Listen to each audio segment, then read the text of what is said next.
Hey, welcome to episode number, what was it? Five? Five. Four? The Craftin strikes back.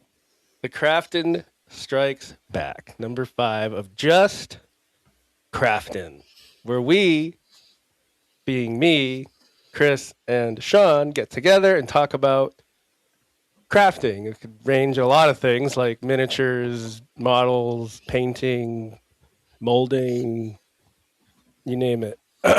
This is our yearly meetup. Yeah. Yeah, we haven't been on since December. It's nice to see you all again.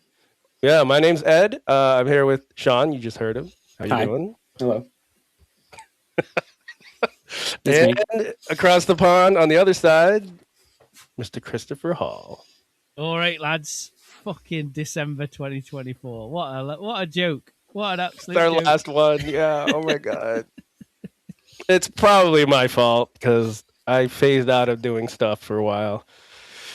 I think it's because I played more music or something. I don't know. Don't try to justify it. Uses that same part of the brain. No, yeah, it's not really an excuse. But yeah, so we're here. It's been a while. We're going to talk about what we've been working on lately and maybe some questions that we have for each other regarding what to do with issues we've encountered or whatnot. But I think we have some other things we're going to do first. I don't know, Shawn? Yeah. Do you want to talk about Oscar nominees, Ed? Is that what you want to do? You want to? Let's go another 3.5 hours talking about. Dang. I was really hoping we get a reaction out of Chris, but that's just he's stoic as always. We all watch Marty Supreme, right? Yeah. No, I've not seen Marty Supreme, lad. Sorry. Well, we'll spoil it for you. I wouldn't watch it. I would save your time. If you like ping pong, it's good. I watched Weapons the other day. I thought that was amazing. Nice. I don't know if you've seen that before. That is good. That's an eyeball. The bulging. Is that one? I think it's the kids, right? Yes. Yeah. With the kids and the eyeballs and the bits and the things. Yeah. Is that Nice. Is that nominated for any Oscars? I don't know. Hey, I don't know. That's like I just get the list and I don't watch the show and I don't really follow up and I don't look at the other nominee categories. We just watch those movies and that's pretty much it. It's pretty much the shittiest coverage of the Oscar nominees on the internet, but I digress. We can go back to Craftin. I just wanted to see how that. Yeah. I've just realised why you asked that question. Sorry. Yeah, last week we spent 3.5 hours from like 10 to 1 a.m. You can slowly see the it just devolve over the 3.5 hours into just kind of chaos. It's fun. Yeah, it was a good time. Yeah. Anyways. Hey, anything? Chris, you said you had like a game or something. You want to do that first, or we'll do that last, mate. We'll do that last. Okay. So, Sizzle, there's a little game that Chris has brought on. It may or may not involve some dice. We'll see. Does anyone want to go first, talking about what they've been working on? That's a bad hosting question. Bad Ed. I'll go first. I'll break the ice. I like that idea. I think I should go first. Yeah, I'll go first. So I went a while, probably a year, like when our last episode was. Probably since December 2024. It's probably the last time that I probably did something.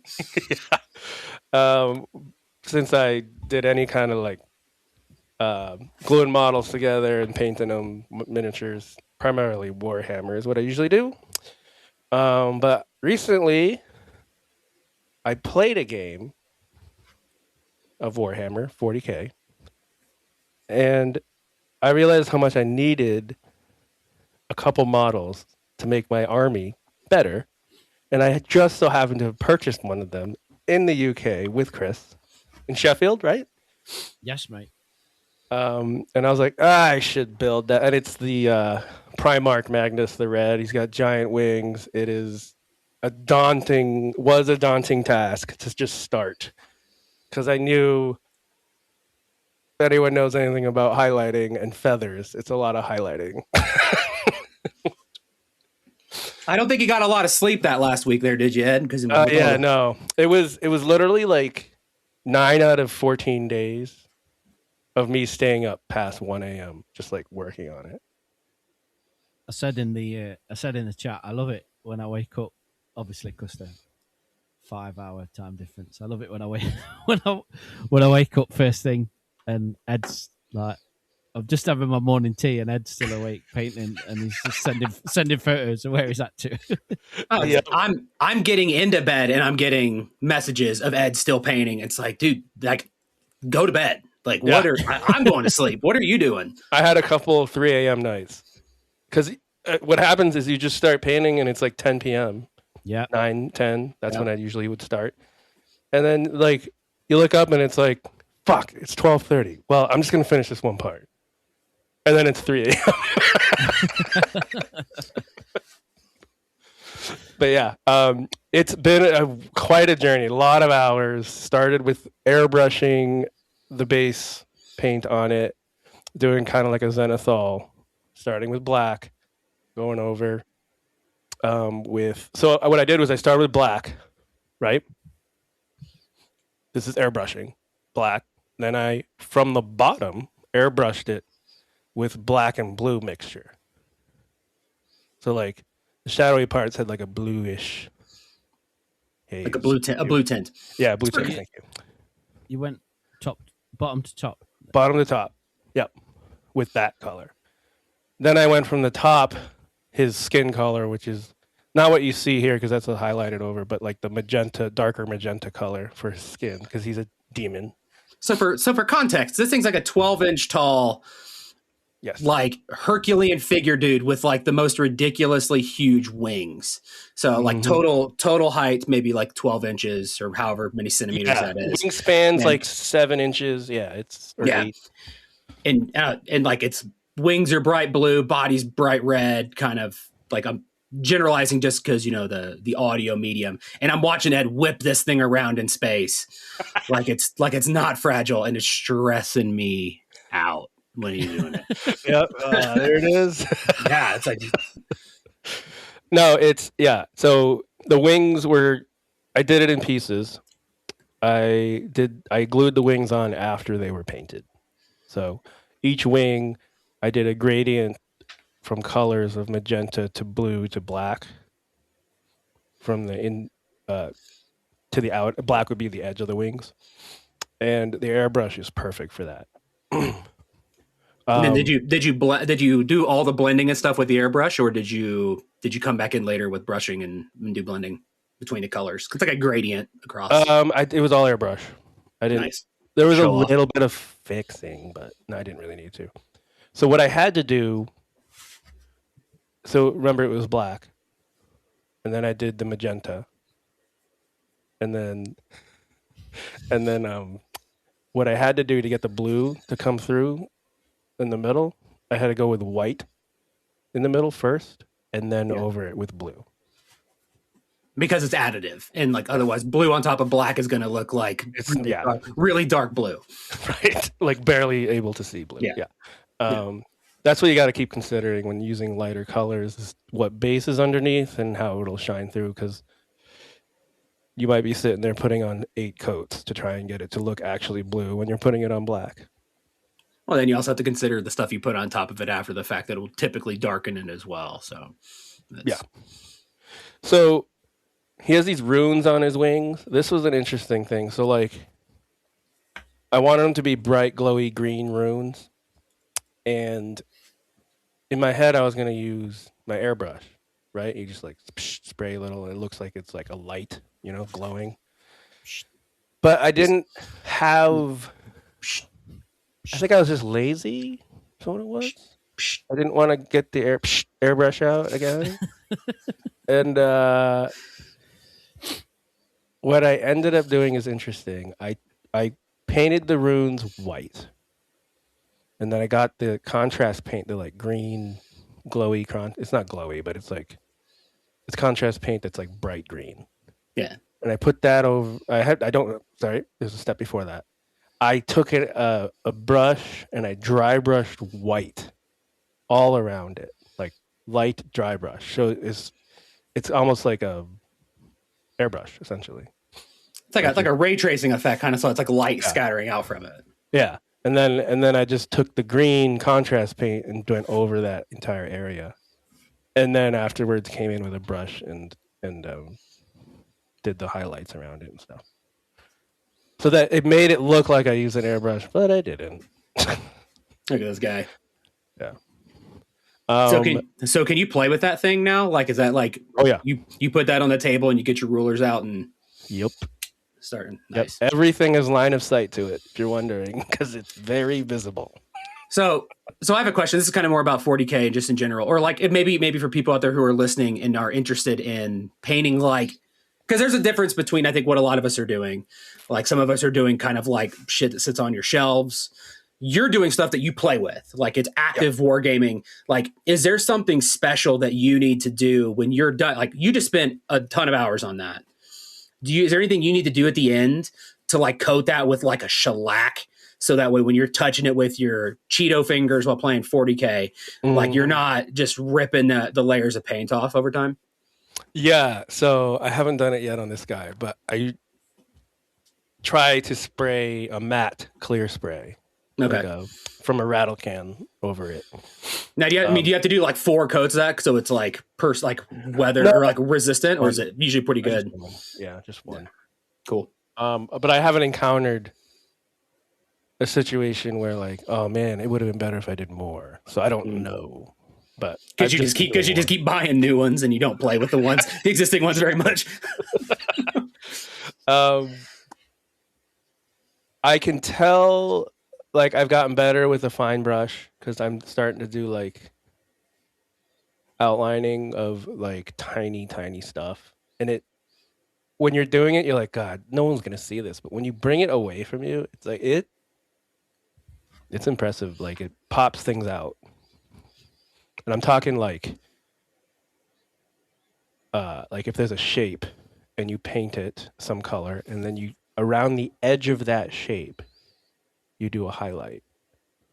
Even if it doesn't match lighting, it's just because it's a miniature and it's almost like a cartoon effect where it makes it pop out. I'm trying to remember what they call it. It's like a cell shaded kind of thing. Games Workshop does it on their like Space Marine panels where they do like a light blue line around each edge of the thigh panel, the arms and stuff, and it makes things pop out. It's like an edge highlighting kind of. It definitely is, yeah. But it's not edge highlighting because it's responding to light from a particular angle. It's just like all around the entire. This emphasizing kind of edges. Yeah. Cool. So I've been working on that, and one of the harder parts that was kind of like I'm new to this. It's glazing. You know what I'm talking about? Hey. It's really hard to do, and it takes patience. And maybe I should have used my hair dryer a little more. But you take paint that's more watered down, and you do gradient from like a dark to a lighter color. And because it's like wet, it blends better. So like generally an airbrush does it perfectly, like instantly. But with a brush, you gotta like glaze it. They call it glaze because it's like wet, and you go start from like here on his orb on his thing. It went from a dark green to a light green to white, from bottom to top. Nice. So that's all with a brush, not an airbrush. Like in multiple passes, like where you do a little bit, let it dry, do a little bit, let it dry. So you're controlling the amount of pigment. Yeah. So I got the 2 colors, the one I'm going to and the one I'm starting with at the bottom, and then I'm blending them on my palette and using that with a little more water than usual and going from dark to light. And it took a few passes for me to like figure it out. I'm like, oh, that doesn't look right. Because sometimes it'll look right with all the water, like wetness in it, but then it dries and it doesn't look right. So then I have to go back into it. You know what I mean? But it took a few tries, but it ended up being okay. Could be better, probably. Clearly, I'm a noob at it, but you got to start somewhere, right? It looks pretty good, Ed. I'm not going to keep giving you compliments, so stop fishing for them. So what do you think of it? No, I also did a freehand Look at this piece of shit. No, look at this. It's not very good, is it? in his hand. He's got an eyeball like in his hand palm. He's holding it up, and there's nothing like in the mold of the plastic that shows it's an eye. It's just a sphere from the plastic. So I had to I freehanded the pupil and the red veins and stuff like that. So that was cool. Nice. So this is for what game's this for? Ed? Warhammer 40K. Why is he so big? Because he's a Primarch. So he's like, he was a son of the Emperor, and then he turned to Chaos, and he's the leader of one of the Thousand Sons Legion. There's not many of them out there. Primarch. So is he like a capital ship? Is that kind of like the equivalent? Like yeah. He's immortal, like because he's Chaos. He's like giving into the demons a little too much. So when you play him in your game, does he basically just destroy everyone? Yeah, like they have to kill him. They have to devote a lot of stuff to kill him. And he supports my army in a way. This army, the Thousand Sons army, does a lot of magic, so he augments that really well. So the real question is, do you have a custom foam case that crazy thing fits in so you can travel with it? That's the next question. I don't know how I'm going to travel with him. It's like I'm going to have to like just put it in the back seat and hope it doesn't tip over, like in a box or something. Yeah, you need like a box. It's got like the sticky Velcro circles on it, and then you put him on the bottom of it too, so it just sits up straight in the box. So even if the box moves, like he's still just stuck in space. I do have a lot of foam, and I have big tote crates, so it's possible. But you know, where am I going to put the rest of the army if I'm using it all for him? You know what I mean? Like it's I have to figure it out. Oh, is space a concern? Is that like? Are you talking about just in the foam or like in the amount of totes I have and the amount of foam I have? Yeah. But yeah, so that was interesting. I also did something new I've never done on his cloth white apron-y thing that's coming from his crotch. Loincloth looking thing. Loincloth. Yeah, loincloth. Thank you. It's a pretty big cloth. Yeah. Usually it's past his knees. Yeah. Must be covering something pretty. That's as tall as that cloth right there is as tall as a Space Marine, and Space Marine are huge. It's like Space Marines. It's like a pendulum. But anyway, I usually do a cloth for, especially with this white. I do like a dark gray to white, but because he's like magic and stuff, you know. I got the idea from Games Workshop, the guy there on the tutorial. I go to like a bunch of tutorials when I make my guy. And he did this thing where he watered down a bright green and used that as a shade. A wash, rather. So is this on YouTube, Ed? Yeah. Who is it? It's what's his name? It's the two thin coats guy. Two thin coats, yeah. Trying to remember his name. But yeah, he watered down this bright green and used it as a wash, and it comes out like cool because it's like magic-y greenish in the crevices. Duncan Rhodes is his name. But yeah, other than that, there's a lot of using a tiny ass brush. Ass brush. Yeah. Oh, my mishap. I gotta talk about that. I dropped him. No. Towards the end of being done with him, I was working on the base, so he wasn't on a base, and I just put him to the side, put him on a thing, and I didn't realize there was nothing under it to support the weight, and he just fell on the ground, and I was like, fuck. Couple pieces, his head came off, which was fine. I glued it back on. His knee thing broke off. I didn't realize until the next day, but I glued that back on. But the biggest thing was the end of his staff broke off, and it's the tip. Yeah, the tip. The end is weight. I mean, it's got that ball that I was talking about that I painted, the green ball. It's weighted, so like if I just tried to glue it back on, I'd have to be sitting here for like 10 minutes with super glue, holding it and not move. I was like, how the fuck am I gonna do that? So I tried it, right? I'm sitting there 3, 4 minutes and I'm moving here and there, and I'm like, God, it's not staying. It's not staying. I was like freaking out, guys. I was like, what am I gonna do? And I just like looked around my table and I saw my little drill that I had bought semi recently. And I was like, wait a second. What drills this, mate? Talk to me. It's like a little hand drill that you use your fingers just to drill. I like buying tools, mate, that I'll never use. There. So. It's one of these. Yes, it's one of those. Oh, I've got one of them. I've had it about 3 years. And the top twists, so you can put pressure on the top and twist like this. Yeah. So it's good with miniatures if you want to like put it through the bottom of their head and then paint their head or something. And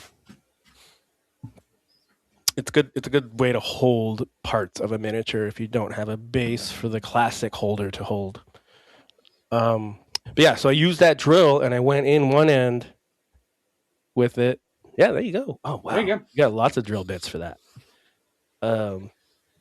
With the smallest drill bit, I went in with it on one end and one on the other, and I happened to have a sewing needle that I clipped down to like a centimeter, or maybe a little less.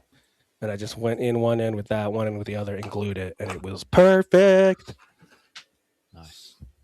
Like a reinforcement, like a pin that holds it into the right spot. Yeah. So otherwise, because I can't tell you how many times I've done that, try to super glue something small back together. It's like, I can super glue it. Then I get it, it's crooked, and then there's a big blob of super glue on it. It's like, well, that turned out worse in every way. Like, I don't know. That's exactly right. I've done it before, but I've used helping hands. You know what those are? Yeah. There's these little, it's like a base thing with clips, like arms with clips at the end. Mate, I'm going to talk about them bad boys. So like I tried to use that to glue something similar to this situation together. Yeah. And it's got a magnifying glass on it. Yeah. Look at us, bunch of dorks. I like that, Chris. That's good. Like a paint thing. Yeah, it's like holds little things up so you can paint them. But no, like I tried. It actually worked, but it took a lot of like maneuvering and finagling with it to like hold the two things together with those clips in the right spot. Yeah, it's like you got them together, but then it's like, how do you make these like micro adjustment clips stay in that perfect spot? Mm-hmm. Yeah. So I didn't want to do that. So I luckily thought of the solution. I'm also started painting this guy. He's an Infernal Master, same army. This is the second guy I've painted for this army that's like this. He's got so much detail on him. It's kind of annoying. I painted his front part first before I put him on the base. And now that he's on the base, I can focus on the cloak, which is the last thing I have to do on him. And the cloak, I'm a little daunted by it because cloth is so hard for me. It's like going to involve glazing from a dark gradient to light gradient in the folds and stuff. But I'm thinking I'm going to do like some kind of like jade green, like this blue. It's starting right now as blue, like a navy blue. And I'm going to come up to like a jade/green highlight. Very colorful. We'll see. Very colorful people. Yeah, this army is like all about change and different colors, pink and whatever. When you send photos, Ed, of all the bits you're working on, you don't fuck about, mate. You don't shy away from colour. No, at all. Like, it's not like building a grey like Star Destroyer or like the robots that I build. You go all in, mate. You like fucking. And he uses all the colors in the whole palette. Yeah. That's this army. That's this army. It's the way it is, and it requires more brushwork because of that. Because if you're doing like a gray or silver thing, that's kind of like it's easier because you can dry brush a lot of it, get that done, and it still looks spectacular. And you can make mistakes, and it's not that bad. This, it's like, fuck, I got like a red on a green, and I gotta like fix it. You know, like it's just fucking annoying. There's these little panels in here where you do like the stripes and you paint them like one's yellow, one's red on this guy. The other guy I have is blue and yellow. I remember struggling so hard painting like those tiny little stripes. This time around, no struggle for some reason. I like you get better. Trust me, you get better. You do it, and then I use a wash to get into the crevices between the stripes. That helps, like, make them pop, and it gets rid of maybe even some mistakes. Are you doing colors straight out of the pot, or are you doing a lot of mixes? Mostly out of the pot. Okay. So yeah, because you're doing an army, you don't have to worry about like, how do I match this color I did 2 months ago? And when I start highlighting, I start mixing because the red on this guy, the panels, I start with a dark red. I had the orangey red already for out of the thing, but then I wanted something a little brighter, so I was adding a little white and or just pure orange is what I did.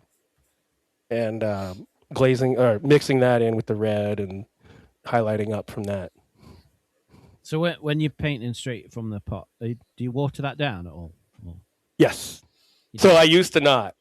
You have to, like you really do, and to make it look good. Anyway, you can look at my stuff early on. I definitely didn't, and I should have, because it gets a little clumpier, a little uneven, not as smooth, if you will. Glob face painting. Yeah. I also. Sorry. Go ahead. If you were using, say, so obviously you squirted paint onto your palette, and then would you just like put a few drops of water on that and then mix it in? No, I would get water from like I dip the brush in the water, and that's enough water. Right. Generally. Have you moved over to wet palettes, Ed? Like, are you a wet palette guy? Yeah, I am. Okay. Yeah. It preserves paint when you leave because you can close it up, and it keeps it on that. It's like parchment paper that's on it. Yeah. But so you've got no. I get a glob on there, and I up till 3 a.m. So you can just go to bed anytime you want if you've got a wet palette.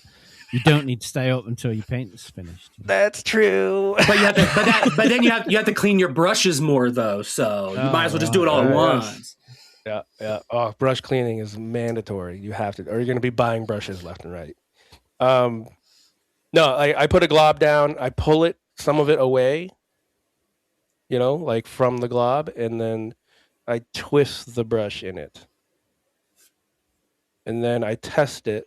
You'll see like good miniature painters do this. Their thumbnail has like lines all over it because they're testing it at first. Because a lot of times you do that and you go right to the model and it's like, fuck, that was too big of a glob at the start. But then later it's perfect. So you got to get rid of that. Oh, sorry. That's my phone. That won't happen. That's a unique soundboard choice there. You're making some purchases, Ed. You're making. That's my I got a text message sound because it's like I can hear it easily. But anyway, yeah. So like you go to the model and it's like a glob, and you're like, oh god damn it. But if you would have just like test brushed on your thumb once, you can get a perfect line after that. But that's the stuff I've learned recently. Like this is I'm years into it now. So that's like doing this. It's like I've realized doing the highlighting on this Magnus and the feathers and stuff. So do you think that guy's your best one yet, mate? Yeah. Yes, by far. I did a new technique that I learned from Duncan Rhodes on his horns, where you just do like you have the base red and brown, and then you take the light ivory, watered down a little bit more than usual. You just use streaks going up constantly, and it kind of like looks like bone from one color to the next. It's really cool. Kind of like how you do flesh, where you do red or like a red color underneath, and then do the flesh over the top of it, so it kind of looks like it's fleshy. So this is it's streaky because it's a bone. Mm-hmm. I don't know if you look at the picture I've sent you guys, you can probably see it, but I thought the effect was really cool, and you do a lot of claws and horns that is useful. So especially in Warhammer. But I'm trying to think if there's anything else. So let's look, I mean, so what's next? Do you have anything like after this, or does you just continue with more army stuff? Or are those the only two you have left? No, I have other stuff. I have other stuff. Always other stuff. Nice. One last thing on this: the gold. Gold. I won't paint gold unless it's on brown. I don't know if you've noticed in my pictures, my work in progress. There's a lot of brown I'm using as one of like the starting points. I just find gold metallic paint painted over brown is so much better because like if it's over white or a lighter color or even black, like you can see where it's not uniform when you're painting the gold and it's just annoys me. Unless you're doing it with an airbrush, obviously. So it's annoyingly uneven paint when you paint over other colors. But with brown, because gold is close to brown, believe it or not, you could just do one coat over it with gold and it looks fine. Perfect. Have you ever tried the like the metallic wax kind of paints? Like where it's yeah, Chris is like, you looking at the horns? Yeah. I'm looking at all of it, mate. It's fucking sick. Because I've had that same issue with golds and like other metallics, like you were talking about, where I'm like I'm using like a wet paint and like the pigment kind of gets like it's not uniform. But actually I think I have one here on my desk. No, I don't. I don't know where it went. Oh yeah, here it is. It's called AK True Metal. It comes in like almost like an oil paint tube. It's like a wax. It's like a wax bait. Yeah, it's colored wax. And it goes on, so it's like it goes on super smooth, and you can kind of work it around. It's like it's really interesting how it works and behaves differently because there's not really a medium.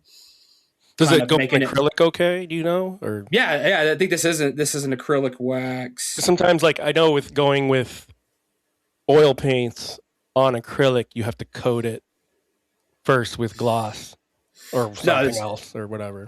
No, I would say this almost actually goes on better with acrylics because it has that little bit of grit on like a varnish or something that would make it kind of smear around a little too much. You could like wipe it off. Because I would say when I use that, I have to like let it dry a little bit before. Yeah, so these metallic paints, my tip is if you want more of a uniform color, gold over brown and silver over black. Yeah. Generally what I do. Cool. That's it so far, I think. Oh, I did a couple other flying dudes for this army, but I speed painted those, so they're not as impressive. So have you played this guy yet? No. Next week. Next Saturday. All my friends are like, "Oh God, we gotta play." I'm like, "Yeah, I'm gonna lose, but I still want to play." Yeah. I thought he was immortal. How are you gonna lose? What the hell? Well, when he dies, he doesn't actually die, I guess. So what kind of fucking artillery are they packing, mate, to take that bad boy down? The guy I'm playing, I think he's gonna be playing Adamek, so like the robot army. So. I'm nodding like I know what you're talking about. Yeah, I know. So, are you saying like a big robot? Is that kind of what his equivalent would be? Little one, bunch of like robot dudes, like the ones we saw at Warhammer World. Yeah, because Adeptus Mechanicus. Yes, they live on Mars, and they kind of not really serve the Emperor. They're on the Emperor's side, but they like knowledge. Adeptus Mechanicus. Yes. Yeah. That sounds metal. Metal as fuck. I love all the names in Warhammer. It's so good. Even the names of their paints, which are also just names from Warhammer. But anyway. You know, there's a metal band called Bolt Thrower. Oh, nice.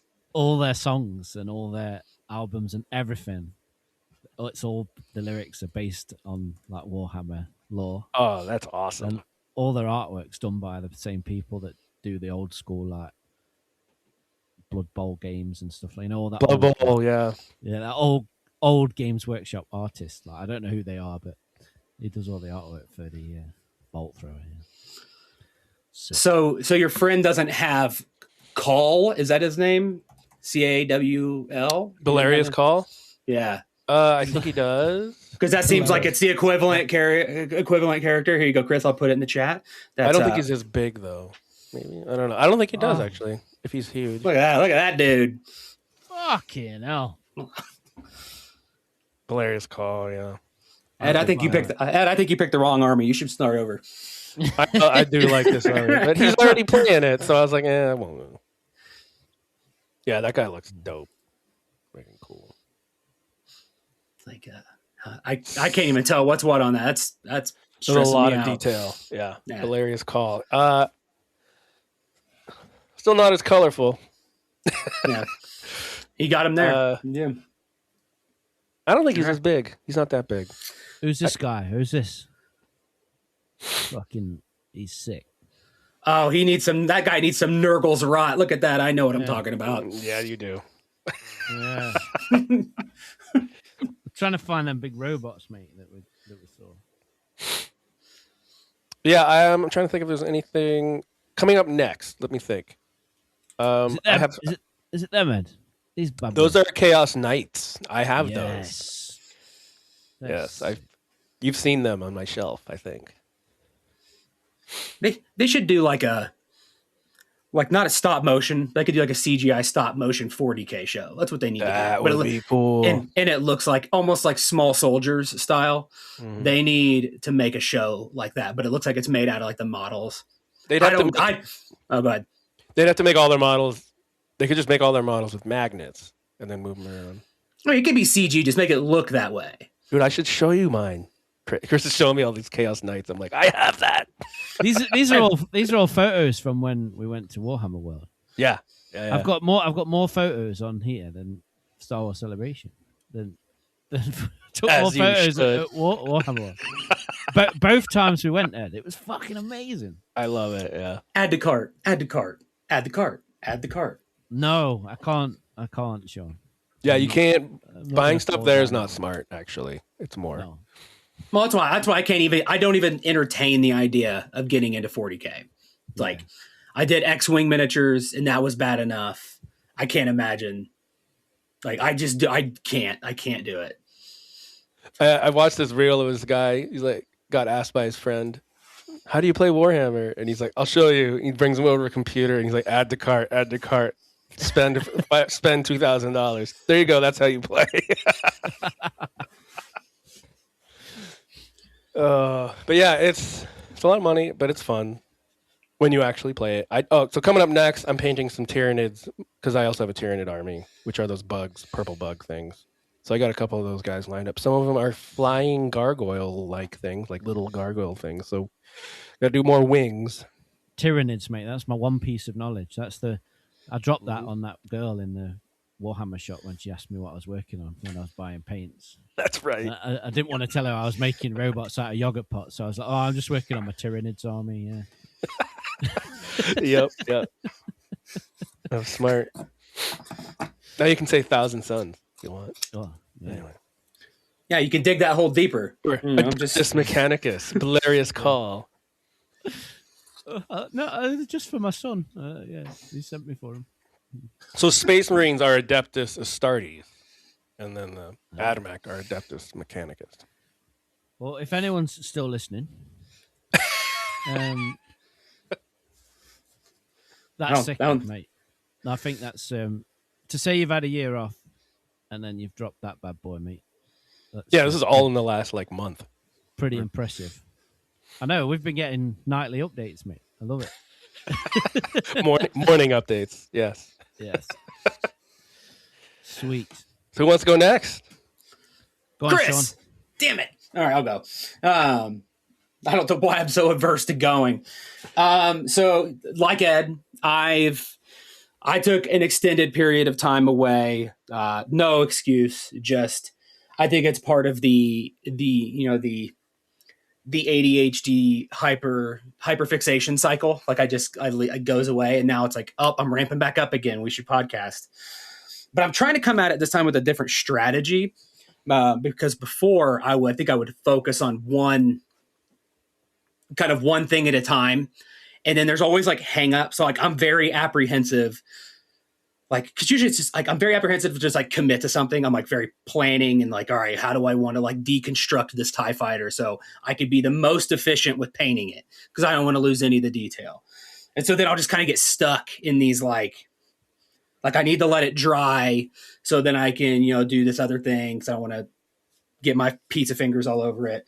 And so like things just take forever. So now I'm coming out with a different strategy. I'm like, what if I work on like 5 things at one time and just I'm always kind of moving. It's like, all right, today I'm feeling like maybe I could put up with cleaning my airbrush. So let's take all the shit into the room and let's just hit it hard. This is how I roll, Shawn. This is how I roll. Yes, and I'm making a lot of progress, and I'm also making a lot of messes. And the thing that kind of kicked this off was I got a new game for Christmas, one that I've been asking for, and that is the Days of Wonder Battle of Hoth board game. And so that's like, it's not quite 40K. It's like a 30-minute game for like beginner people. For anybody who's familiar with the Memoir 44 game mechanic, it's just built on top of that. It's meant for like families and just beginners and whatever. So it's like a 30-minute game, but it comes with a couple little miniatures. Just a couple? Looked like a lot to me. Yeah, I mean, there's a lot of little people, but nothing too crazy. So how many of them? So there's maybe like 15 little dudes. They're maybe about an inch tall. Like on the good guy side, maybe 20 on the bad guy side. It comes with 3 AT-ATs. Oh, yeah. 2. So it's all based on Hoth. And so there's 2 kind of rebel ion cannons. Not the ion cannons, but the turret blaster cannon ones. The first transport is away. Exactly. And 4 man in a bathtub droids. And 9 snow speeders.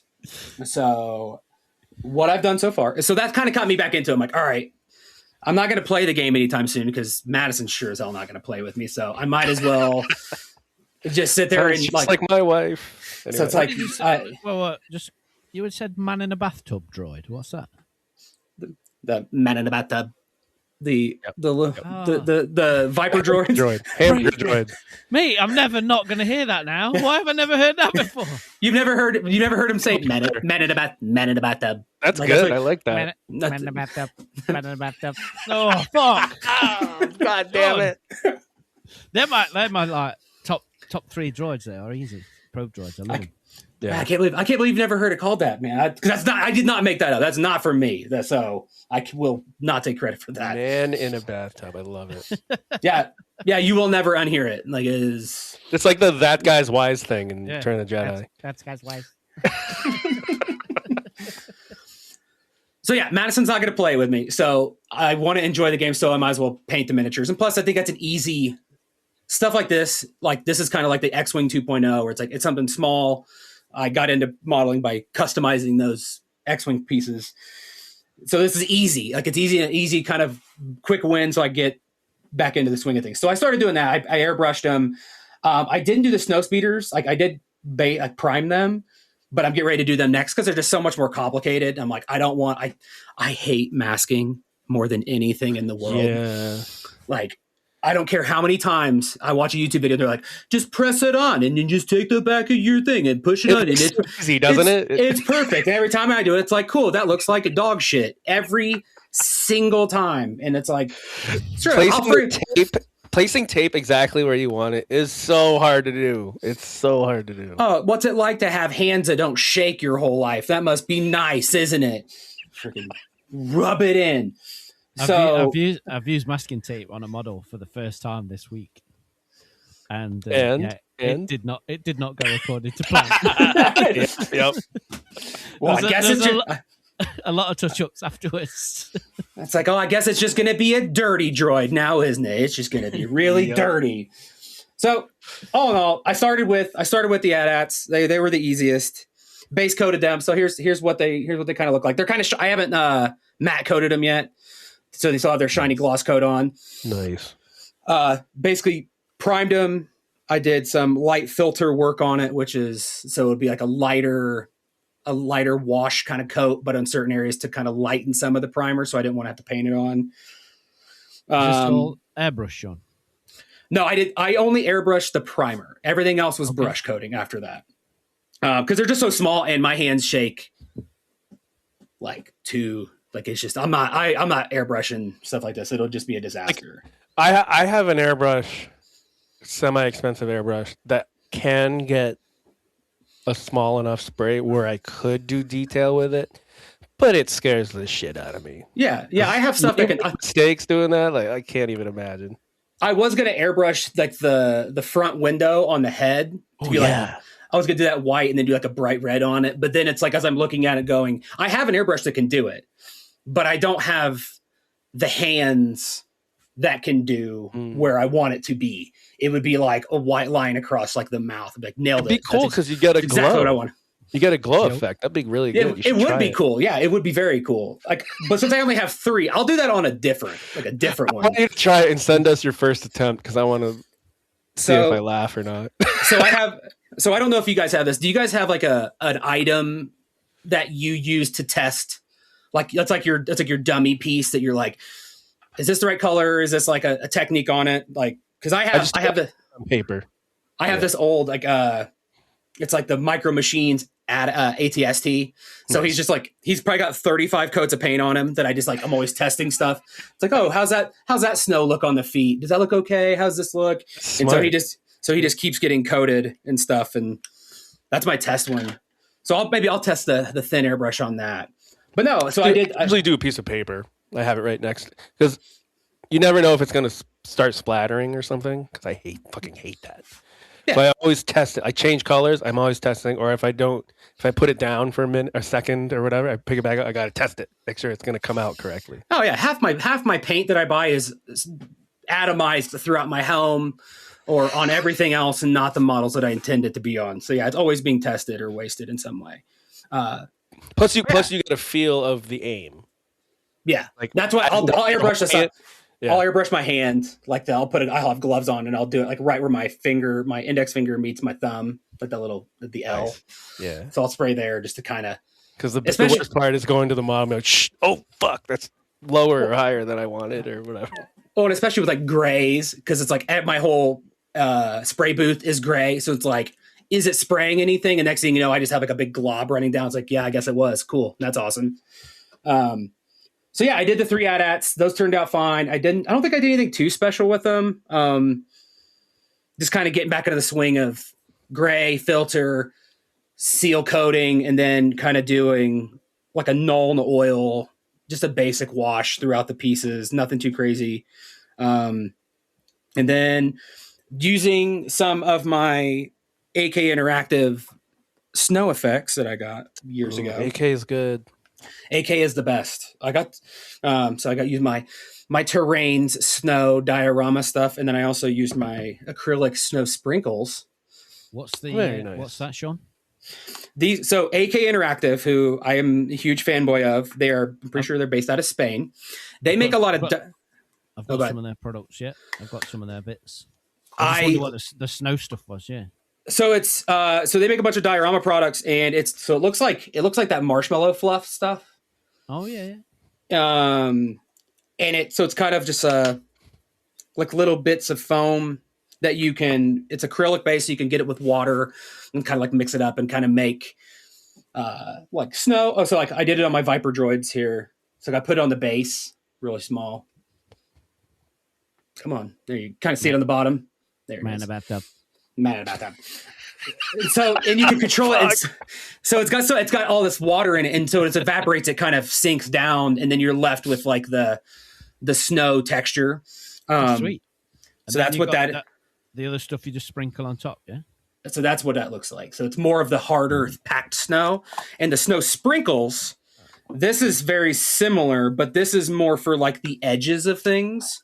So it's a little bit maybe thicker, like almost like it's like a thicker, it's like for the edges, like it's a thicker medium. So it actually has like more bubbles and stuff in it. So you kind of see it dried in the lid there. Oh, so the other stuff is like a dust? No, it's all liquid. So you put all of it on with a paintbrush. So the other one's more of like a foam, like a liquid foam. Mm-hmm. You go, psh, psh, psh, psh, psh. And this one looks more like little teeny tiny beads in like a goop. So this is more like, if you have like a tank tread mark that's in snow, like this is the stuff that would be like a little more, it's like slush. That's the word I'm looking for. It looked more like a slush. And no, I did not buy these. So for people, I don't go out and buy just these crazy specific products. I went to a diorama masterclass where they just teach you how to do stuff. And it was sponsored by AK. And depending on how many people come, they just give away all this stuff for free. So it's just like, gimme. Where was that? That was when I still lived in the Bay Area. And that's what led me to, I don't know if you can see it back there. I have a little diorama of the AT-AT or ATST standing there. And it's got the little Legion characters that I used. So those stormtroopers? No, they're scout troopers. Oh, scout troopers, yeah. Yeah, scout troopers. Cool. AK stuff rules. I love their weathering. But yeah, so I did the little cannons. I did these similar. Sweet. I primed them in gray. Then I brushed white on a very watered down white on top of it to try kind of doing the reverse. Same kind of thing, metallics. I use that wax metallic on all the little metal parts and the gun barrels. And then I put a little bit of snow on the edges here. Nothing crazy. I don't need it going too hard in the paint. Looks good. So yeah, I have a bunch of all that kind of stuff. And now I'm getting ready to do my little snow speeders. They're getting ready. Snow speeders. Yesterday I was actually looking up, I'm going to do the different paint schemes. So I'm going to do like the orange. I'm going to do the light gray. Then I'm going to do like the Action Fleet Micro Machines black with orange on like one or two as well. So that's what got me back into this. So I've been really, really excited. Kind of, we have a gear room. It's like a spare room in our house. It's like all of our backpacking and stuff. That's where like the laser cutter and stuff is. So I just set my airbrush thing up on top of the laser cutter and just have it vented out the window.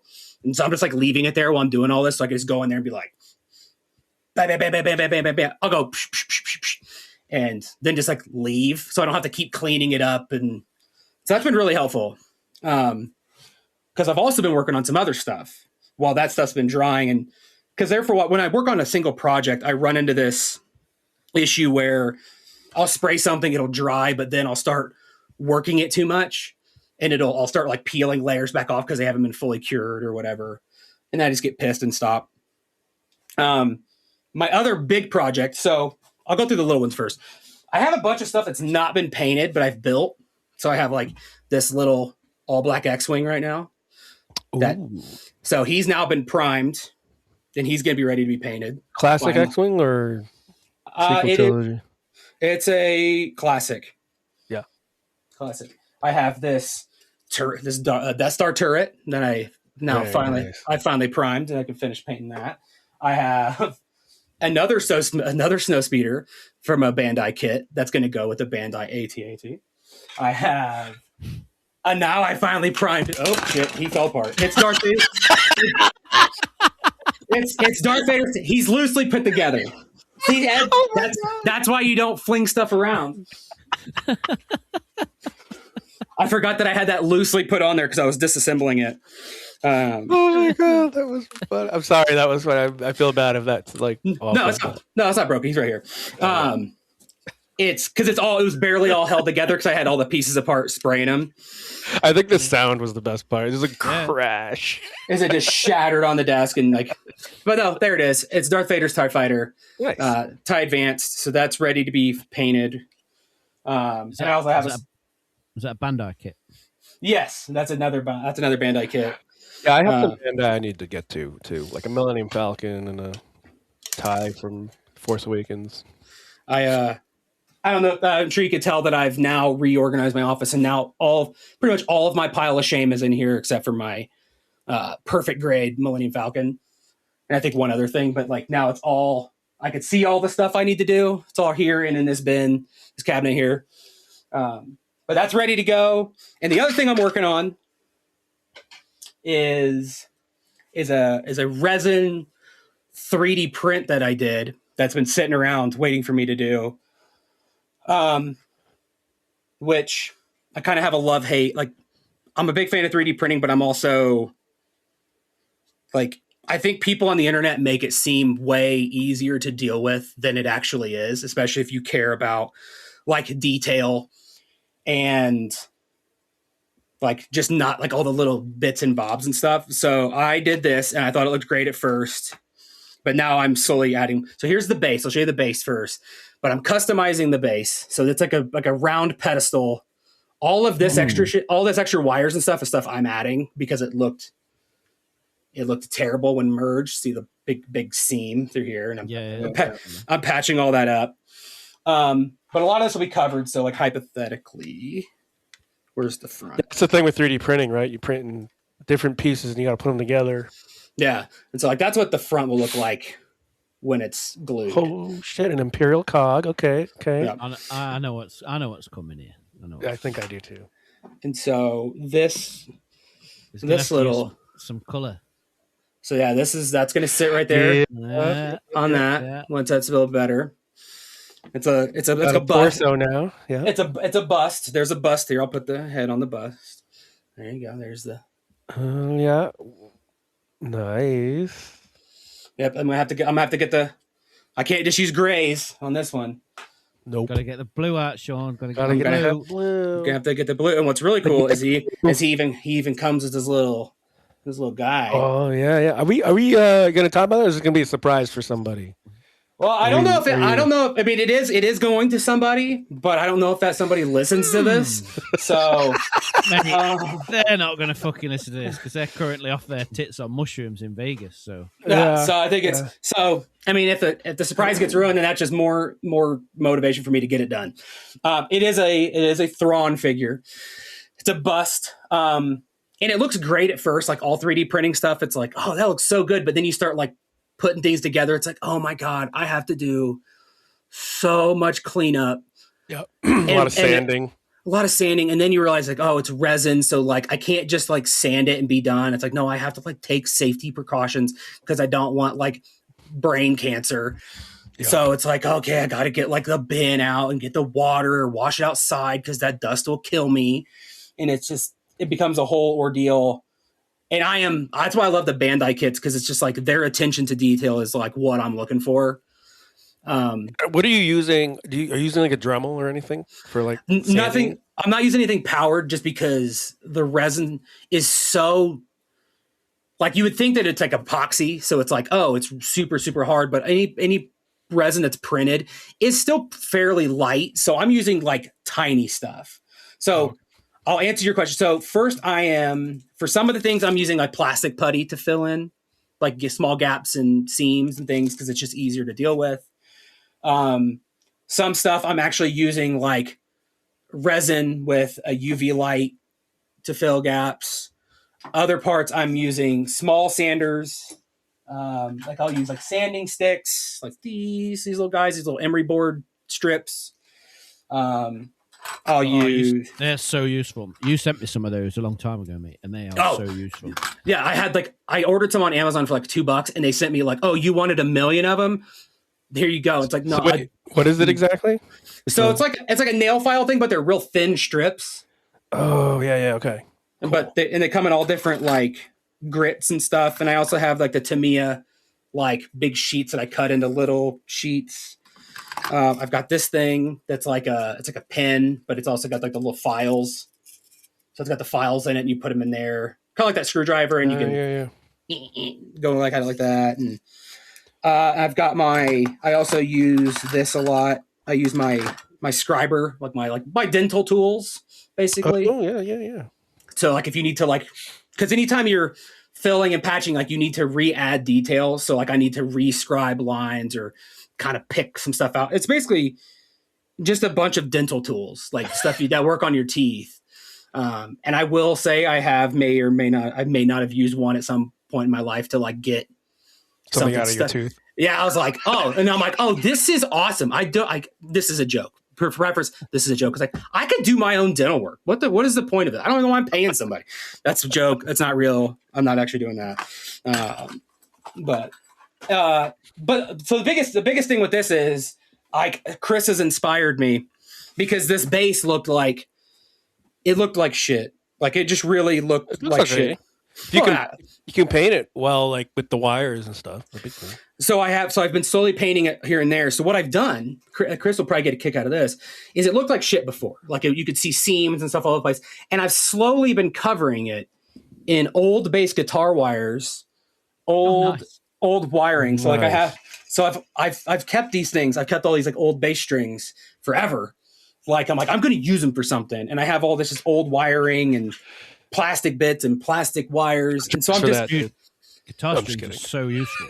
The what? Yeah. Guitar strings. Oh yeah. So useful, yeah. I keep violin strings, same thing. Yeah. So I've been using that little screwdriver drill thing we were talking about with the teeth. So I use that and I drill holes in that, bend it at a 90, put it in there, wrap it around, and I'm kind of like wrapping things around in different spots. This part right here was original. This big piece where it's all these cords wrapped around. But all this looks like a Twizzler. Yeah. But all this other stuff I'm kind of adding around, and you can see new ones. I've been priming it to kind of see how it looks, and then I've been adding new ones and slowly just making all those wires be different colors, Shawn. I'm gonna try. I'm gonna try on some of them. Yeah, they'll all be different shades of gray. Maybe the ones further inside are going to be darker.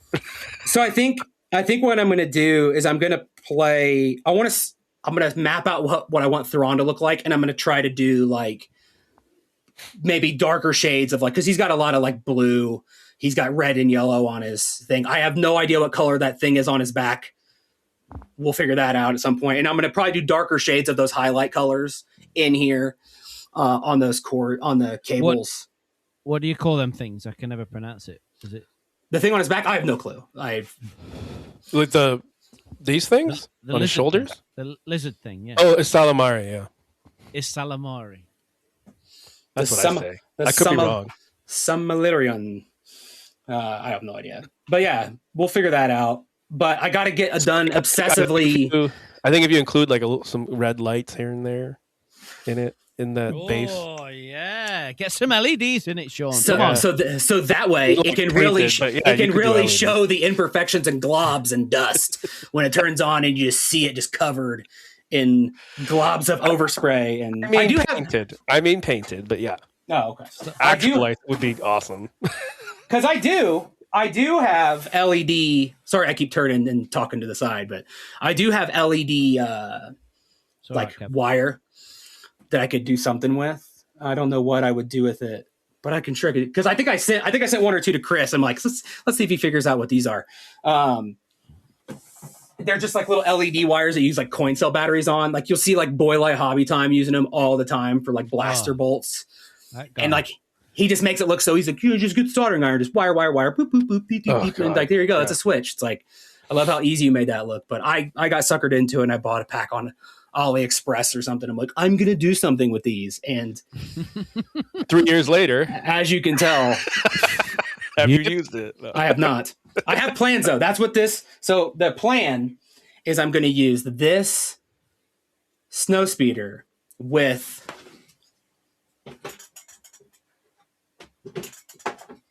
That in the bin, and I'm gonna make a diorama with that snow guitar string. Maybe I'll put a little Luke going like up to the thing, and then he's gonna have a little LED lightsaber. Should be a guitar string from the back of the speeder to like wrapping around the AT the ADAT. Yeah, I'm gonna add it to the list of things I need to do, and well, that's the plan. Talking about the list, mate, I know this is not a visual medium, but there's a fucking lot of stuff in that cupboard you've just opened. That is, and that's not even all of it. So there is. I think there is probably. He opened that up. I was like, God, it could be anything. Before we open that, look at this. Look at all. I have a 3D model Woody from Toy Story. I need to build. I have. Damn. How many models did you get in Japan, Shawn? Actually, I got. I think I only got like one or two, because I did get one. I got a couple for free, which is one I'm about to, because I wanted at the panel. But no, it's just they didn't. There was, if I was into Gundams and stuff, I probably would have gotten a lot. Yeah, but yeah, they. I have enough. And I have ideas. I've already been scheming on what I want to build next, even though I've got 35 things in progress. Like I want to kit bash my own ship that I have ideas on what I want to do. But the final thing that I just got the idea for just the other day with the announcement of all the Mando and Grogu merch that's coming out. I was like, oh, you know what I did? Because I was just baffled when I saw I don't know if you see the Lego Razor Crest that they're releasing. It's like, it's the Razor Crest 2.0. Trust us, it's the new ship. But it's got yellow. It's got a bunch of yellow on it now. I got this in Japan. This is one of the free giveaways I got. I got a Razor Crest, like a little mini version. It's like a Bandai, yeah. It's Bandai 144, I think is the scale. 144. But it's the original, so it's just a little simple guy. It's just like a couple, and it's already kind of silver, so it's only got 3 sprues, so it's got these and that, and the base.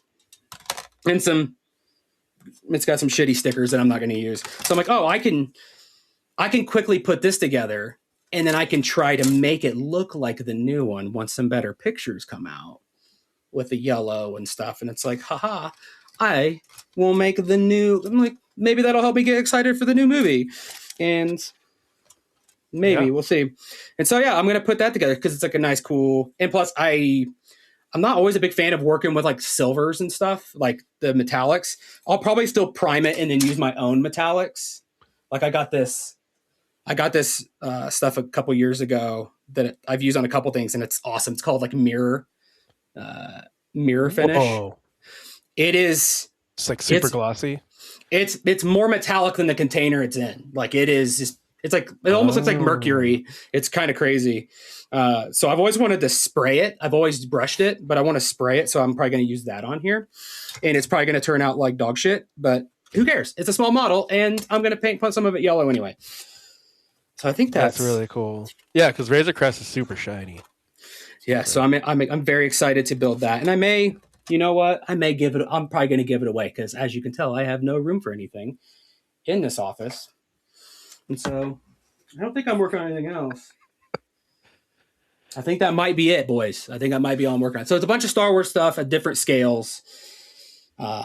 Easy things like the Battle of Hoth stuff and the man in a bathtub. Oh, I didn't show you this. I didn't show you like a man in a bathtub up close. So like, it's not super canon. So I've done like red on some of the eyes. Yeah. Come on, focus.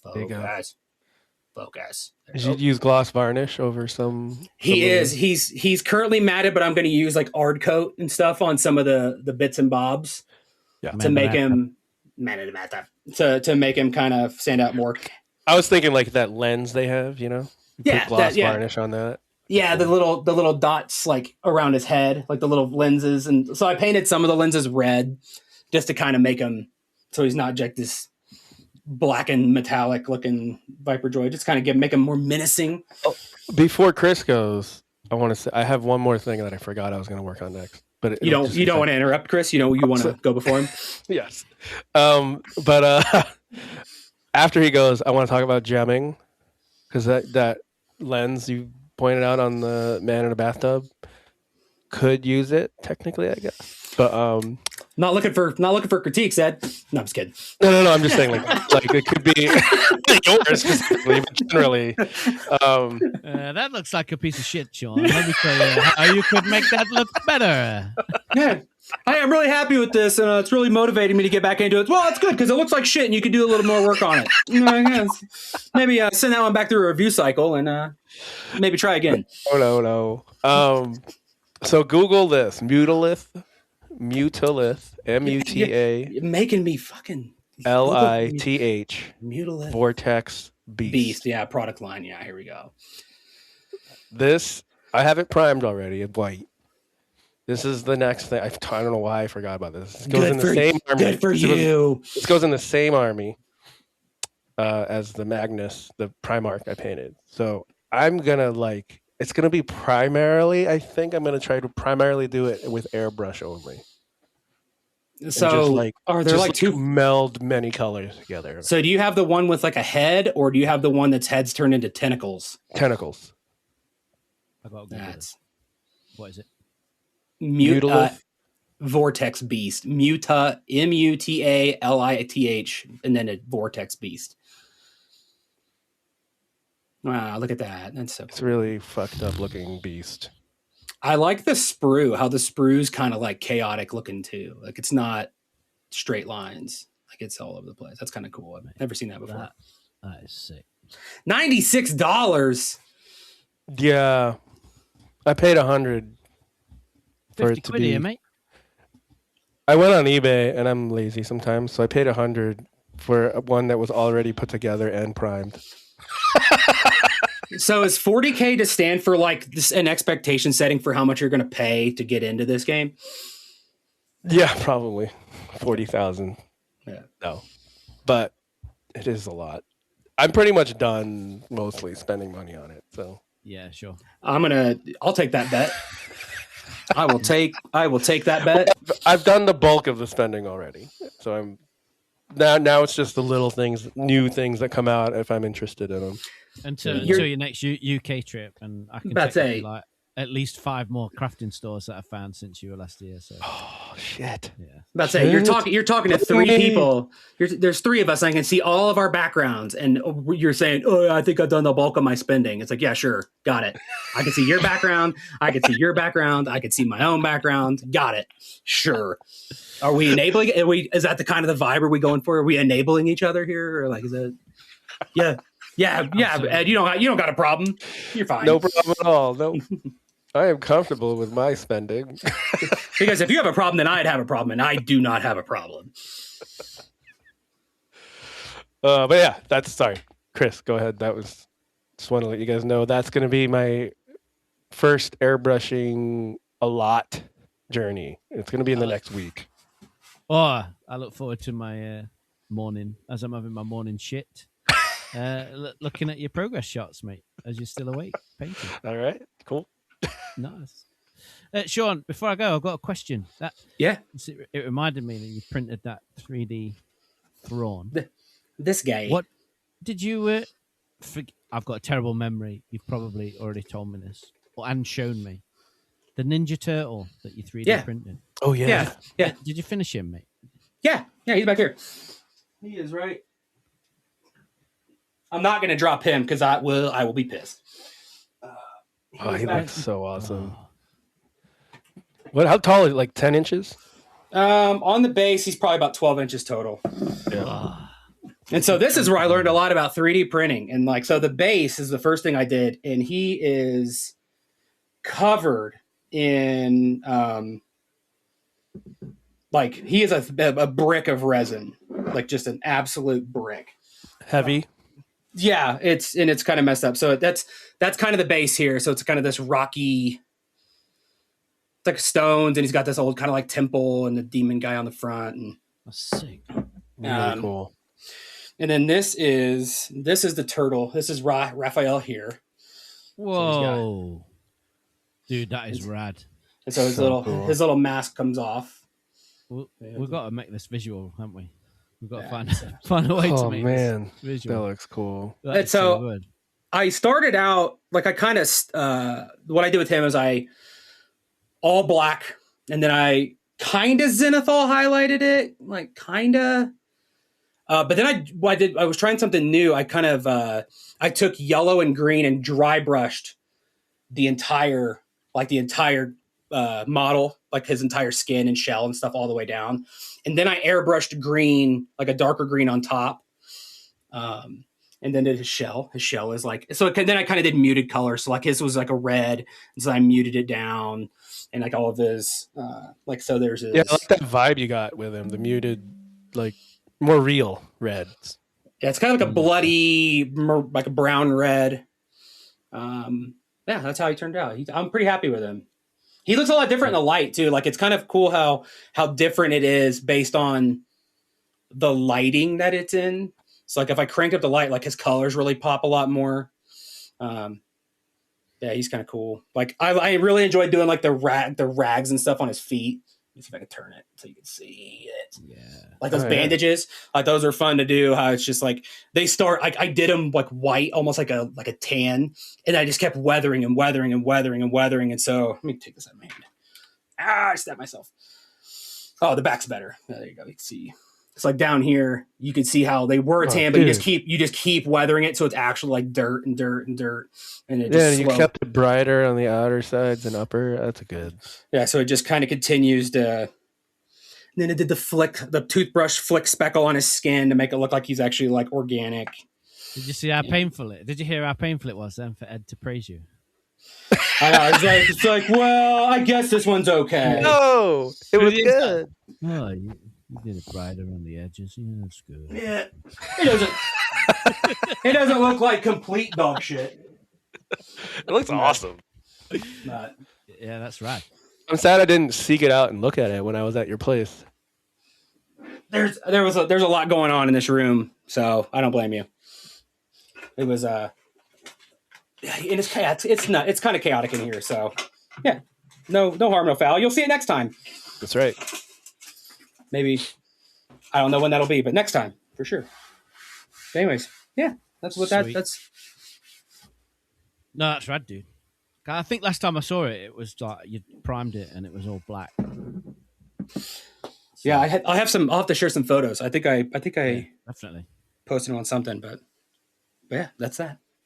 He'll reply to the photos that he already sent. Yeah, to you. I know he's going to do that, and then I'm going to feel like shit. It's like, I'll say, hey, it's like from December 2024, and there was no response. And I'm like, you know what? Fuck this. I don't want to model anyways. I gave it a shot. Nobody thinks I'm any good, so I'm just going to say whatever. I'm done. Brilliant. Oh well, Anyways. I'll it's me then, isn't it? Yeah. So I've been like Shawn. I like 1,000,001 things going off. It's just the way my my brain works.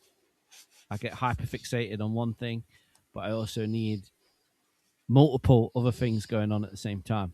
So obviously I've been, as you guys know, trash building, junk building, scratch building, whatever you want to call it, building these little robots that I started doing, I don't know, maybe probably about 1.5 years ago now.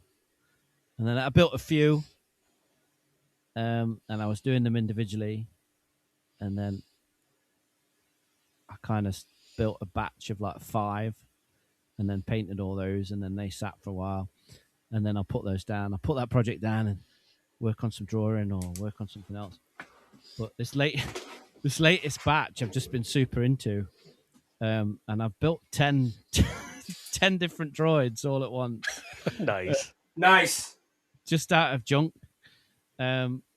Because the kind of way that I do it is I've got boxes and boxes of junk and trash and stuff that I save, bits of plastic, old kits. And to get it all out of storage, I have to fill this whole room. So just to build one droid, it's kind of a lot. So I just thought I'm just going to build as many as possible. And I think I completed 10, but I've also got like 5 others on the go that I've put away. And I was like, that's a bit silly now. I need to concentrate, and like my room's a mess. So put all the parts away and then started painting them. Do you have a plan for all these? So yeah, kind of. I'm going to start selling them. Oh, nice. And we've got me and a friend of mine have got, because separate to the droids, I'll get to in a minute. But I've got a table booked at a toy fair in April that I'm going to take the droids with. Hopefully, get them online as well at some point. Nice. But yeah, people have shown interest already, like friends and family. Like, I'd like one. So, but yeah, that's awesome. I mean, you should probably work on the eyes and the glazing a little bit, but you know, I'm excited for you. Say that again. I need to critique it. So this the ones I've been building like over the past year, they're all pretty similar.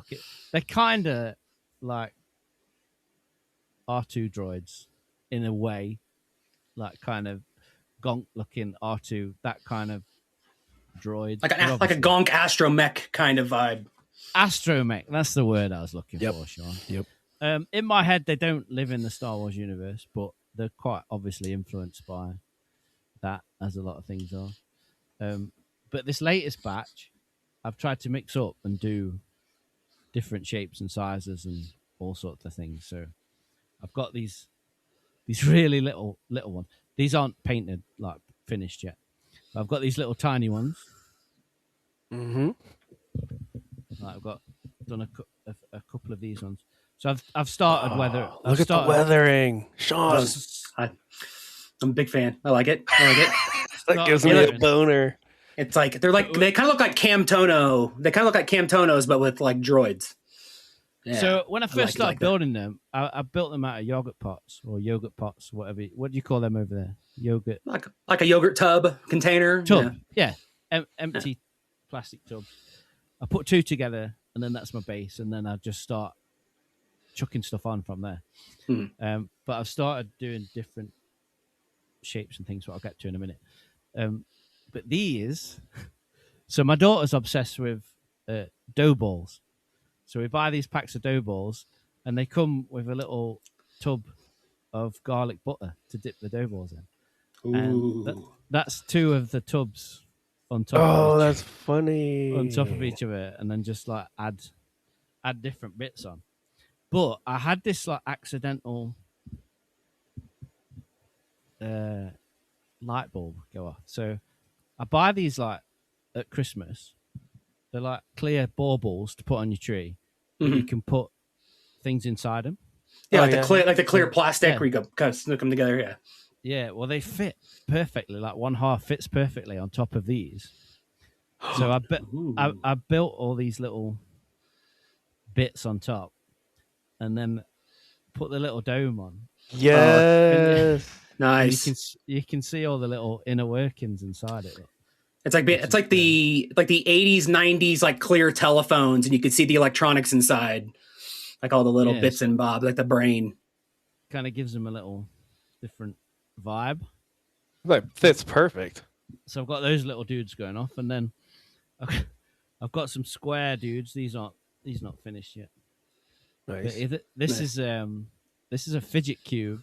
This is just the container that nice. It comes in. So they're like £3 from the supermarket. So every time we do the food shop, Michelle's like, "Why have we got like 4 fidget cubes inside there?" Just want the boxes. Just need the cases. That's all.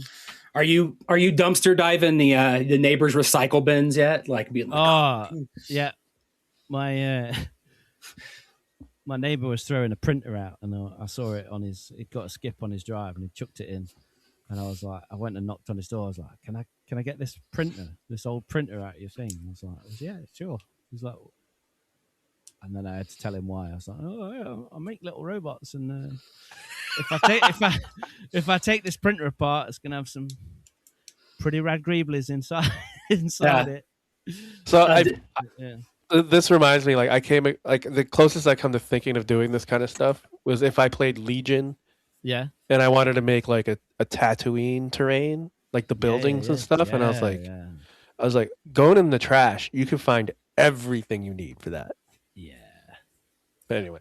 I think I sent this video to Chris. I think I may have just sent it to him a couple weeks ago, where it's this guy where he will just take like an old piece of discarded, like an old telephone.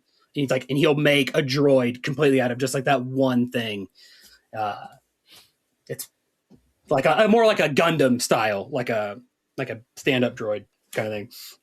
But it's like, oh man, I want to do that. I need to start collecting junk. And it's like, wait, no, I don't. Keep that one on the list. I've got so much crap, and it's like people at work know now as well. So anytime someone has like a healthy pot of like whatever, they're like, "Do you want this, Chris?" Like, yes, please. That's funny. Often, like in the trash, like picking people's rubbish out when I'm in the kitchen, like making a brew and stuff. But yeah, and then I've got I've done this. Holy moly! This guy's primed at the minute, but it's a kind of a different shape. And I thought I built some little tracks for him, so he's got like Not to make you go back, but what were the legs on that other one made out of? Like the shiny. Like gonk This looking one? legs. Yeah, what are those? I had a guy just give me a load of like plumbing parts. So it's like Mm, tubes that were like used, the plastic tubes that were used for plumbing. these little Um, plastic bits and bobs. Man, cool. yeah, and then that's my favorite paint, and it's Citadel. Is it Leech Belcher or something? Lead Lead Belcher. Oh, Belcher. lead belcher. Oh, Yeah, yeah, yeah. Yeah, yeah. I love that so much. That's nice. But yeah, so that one's just base coat. Yeah, so I've got a ton of droids, and I'm just having lots and lots of fun with that at the minute. And I've built this big bad boy as well. He's the biggest one I've built. He's just prime so far. Nice. I'm waiting for you to make one that's like a Russian nesting doll where you open it and then there's another droid inside, and then you open that and there's another droid inside, and there's just like droids all the way down to like a teeny tiny little one.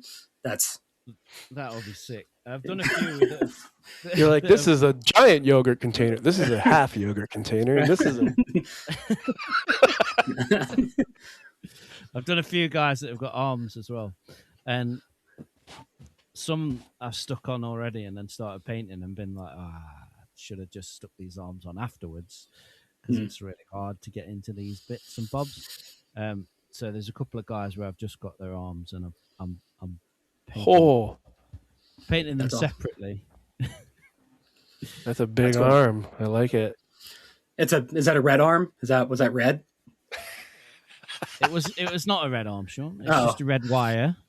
I went and fetched this when you were showing your wire stuff because I was like,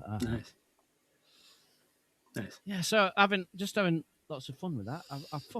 I'm really into it, boys. Really, really dig it. So It's relaxing, isn't it? Yeah, It's so good. it's great. And it's completely different. It's a completely different discipline to drawing and the illustration stuff that I do, which I love as equally as much. But yeah, who knows what it'll lead to and where it'll go. But right now, I'm loving it. That's awesome. But like I've said, multiple things on the go. Separate to that, I got bored one day and tried a bit of sculpting. So I got some super sculpey clay, and if you've ever heard me on any podcast talking about toys, I'm obsessed with like 80s gross out toys, like things like Mad Balls and stuff. So I made my own like Mad Ball Whoa. kind of thing out of That's awesome. clay. Baked That it. looks gross. I love it. Look at that. It's like fleshy. Yeah. Yeah, It's like fun. it's like Garbage Pail Kids meet like a coughing or wheezing Pokemon, but also flesh colored. Yeah, that's so that sick. one I baked and obviously painted, and That's then cool. I've got some like a little alien dude that I'm currently. Is it heavy I should after color. baking? Like Not what? at all. No, that's just like tin foil, like wrapped Okay. up in a ball, and then Sculpey light on it. It's really light. Is it brittle? Like if you drop it, will it like? Throw it against the wall. Will it break? It's all right. That's durable. Yeah, That's it's good. quite hard. It is when it's baked. It is, yeah. But then I think I'm gonna give this guy some like tentacles or legs or something. And All Oh, right, cool. now you just need to get some plaster. You need to make a mold, a reverse mold. Then you got to do silicone injection, and then you can have squishy versions. yeah. So yeah, just trying out all these disciplines and having fun with it. I've got these eyeballs that I bought. Like one fits in there, and I'm just like adding. That's Currently cool. adding like giblets and shit onto it, but I just keep adding bits on and see where it goes. That's So awesome. yeah, lots of different crafting, and then we've Do you got just some- like do you just have them all sitting on a shelf? Is there just like a pile, like all just off camera? I see you looking around. It's okay. It must be more. mate, They just there's stuff everywhere, and this view that you've got right now is very, very deceiving because it's like the length of the room. But what you can't see is like all the stuff over here and Yeah. over here. There's a lot of shit everywhere. But there we go. But I've got some. I'm working with a friend of mine, and we've made some toys that like bootleg toys that we're actually going to package up and take to the toy fair as well. So he's like kind of kit bashed 2 old toys from the 80s together to create like a new character, and then he's made a mold and then made them out of resin, Nice. and we're painting them together, and then I'm doing obviously all the artwork and the packaging and stuff. So yeah, but lots of projects going on. That's And cool. I've got quite That's awesome. juggling quite a few art projects as well. Currently, I was working on some Nightmare on Elm Street stuff that's for a book. It's just lots of mad shit going on. But it's good. I love it. That reminded me of a project that I've also been working on.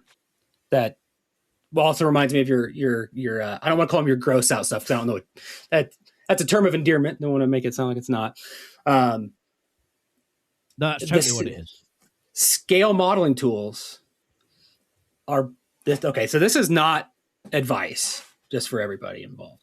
Okay. But if you find yourself in a situation where you need small tools, scale modeling tools, especially clean ones that have never been used, are way better than most of the stuff that you get from like doctor's offices.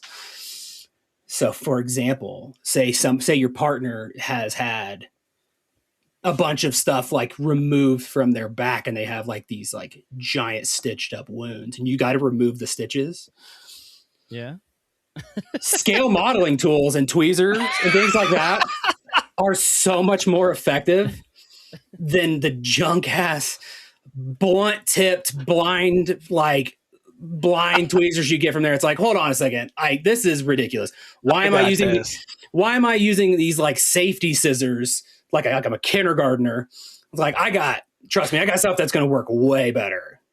And so that's funny. I was like wondering where you're going with that. Yeah. Oh. And so I come upstairs and get a fresh pair of my fancy tweezers with an actual point. And yes, I have those too. Yeah.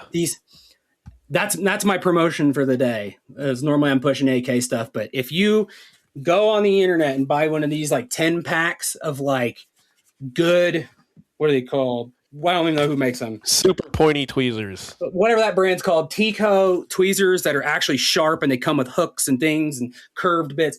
These are the single best thing that I've used in modeling in a long time. And I take it for granted until recently. I'm like, I know what to do for here.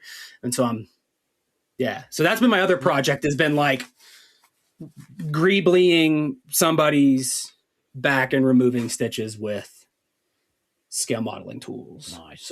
So I don't want to hear it from anybody else about all my tools that I keep buying and how I never use this stuff. So yeah, she can be quiet. Yeah. Don't tell her I said that. I would say the one thing I've used those tweezers for a lot, it's kind of funny. I like the Army Painter metallics. You know, the little bottle they come in, squeeze bottle. Yeah. It gets like caked in the nozzle. And I just take the tweezer because it's so pointy. I just shove it right into the end of the bottle, and it opens it right up. It's perfect. You know what? It took me way too long to realize about like bottles like this, like they kind of look like the traditional craft bottle, like fabric paint bottles that you get at your fabric store. I didn't realize that the tip came off for the longest time. Yeah, they do. Yeah. Like they're like, oh, you can buy the balls, like the little metal balls to put in there and shake it up. It's like, well, how am I supposed to get it in there? And then I was like messing with one day, and I'm like, I pulled the tip out, and I'm like, what the? This goes to my tweezer thing because like I have to do it because I'll be sitting there squeezing and nothing's coming out. Like, what the fuck? And suddenly, the entire tip comes off, and then a bunch of paint everywhere. So so I'll take the tip off, put a ball in there, use my vibrating machine. And just set that for 10 minutes, walk away. Vibrating machine, yeah. It's not. I don't know where it is. Oh no, there it is. It's always close by. It's always. Yes, it is. you guys told me to get those little ball bearings like early on, and they lifesavers. They're the. So the Pro Acryl ones come with glass one, or like I think they're glass balls. So like they're not metal and don't affect like the paint, I guess, in the long term. Nice. So when because I think my memory's terrible, and when I'm painting like 10 different things at the same time, so I just want to run like a process past you guys. Yeah. So I make sure I'm actually doing, because I get varying different effects. Like some days I'll be like, oh yeah, I nailed that, and then the next day I'll be like, what am I doing wrong? Why did I fuck that up? So I build a model, and then I prime it. So I prime it in black, and then I do what you call a zenithal highlight, where I spray from above with a white or a bone color from a rattle can. Mhm. And then I add a base layer. So it's just like, this is the main color of what it's going to be. If it's going to be multiple colors, like different parts, I'll put base layer colors, like say it's a blue bit there and a red bit there, whatever. And then this is where I always get I get confused. So at that point, should I dry brush or should I do a wash? Wash. I think it depends. Okay. Yeah, it depends on the effect. To me, it depends on the effect. Like, so I'm never gonna. I don't want any of them to look clean. They're Yeah. always gonna look like they're fucking knackered and rusty. And weathering's obviously the last thing I do. But I always get confused when I dry brush and when I do a wash. So the way that I do it is I would dry brush before and after, but for different effects. Okay. So I will dry brush before a wash a lot of times to get enhancing kind of contrast and shading, or like doing certain effects, like kind of thinking about it like actual dirt. So like for me, a wash, like I think, so with models, sometimes models are like, oh, I do a wash to make it just for contrast. For me, most of my washes are like, I'm trying to add like the base layer of just like absolute grime. And it's also for the contrast, but I want something underneath that as well. So it's whether it's like exposed metal, chips in the paint, things like that. Cause I don't want that on top of the grime. Like I want that under to be like, what's the paint and the body and the machine look like, specifically for like droids and ships. Yeah. Then I'll put the grime on top, my wash on top, to really kind of seal it all in. Well, first in between that, I would dry brush it, then I would seal it with something, then I would wash. And then I'm going to come in on top of that for like dry brushing, like dust effects or like really shiny metals or something like that, to like, there's the dirt and then there's the shit. Yeah, there's different kinds of dry brush. So like if you're doing like large area dry brush, then you might want to do that before wash, like the skin, sometimes skin or something. I don't know. But if you like want to do a super light edge highlighting dry brush, like on that's definitely after. Yeah. Right. So when I'm doing chipping, so I'm doing like metal chipping, and normally I've got different techniques for that, but I'll like brush the edges and chip away and do like little bits on the edges of the metal panels. I do that before I do a wash, yeah? So the wash would get into the little, makes it look like the... And then another thing a wash does is it helps blend a little bit, right. You know. But so yeah, if that's the effect you want, it's also different washes. You get a feel for all your washes. They kind of like react differently, and you'll know just by instinct a little bit over time. And if that was me, I would do on both ends. So I would do a little bit before, because washes can also get unwieldy. Of like, oh, I do a little bit before, then I wash, and it's like, well, shit, I just lost everything. So like, I'll do more of it again after the fact, because I wish I could say that my process for Star Wars stuff and droids and pretty much everything I build, I wish it was straightforward of like, I don't repeat myself. I do this, and then I'm done. It's like, no, it's usually step 1, 2, 3, 4, 3, 4, 3, 4, 3, 4, 3, 4, 3, 4, 5, 3, 4, 5, 6, 7, 8, 9. Like, I'll just keep like layering it until I get to the point that I want. So like, specifically like for like a TIE fighter, like I would do the base coats. I would do the layer of like the black in the panels. And then I would probably dry brush it to add a little bit of texture to the black. and then I would seal the whole thing because I'm like, all right, I'm kind of happy with this, and I want that gloss to kind of help things flow better for the effects. Then I would do a wash over the top of it, mostly erasing most of the visible dry brushing I did, but there's still a little bit of something there. There's still a little bit of something that the light catches, so it's not just that black, that black with more black or other dirty crap on top of it. And then I would dry brush again. Sorry, when you do a wash, what kind of paints are you using? Speed paints? I do not own any speed paints. Or you're making your own wash, so you're just like. So I use Citadel washes.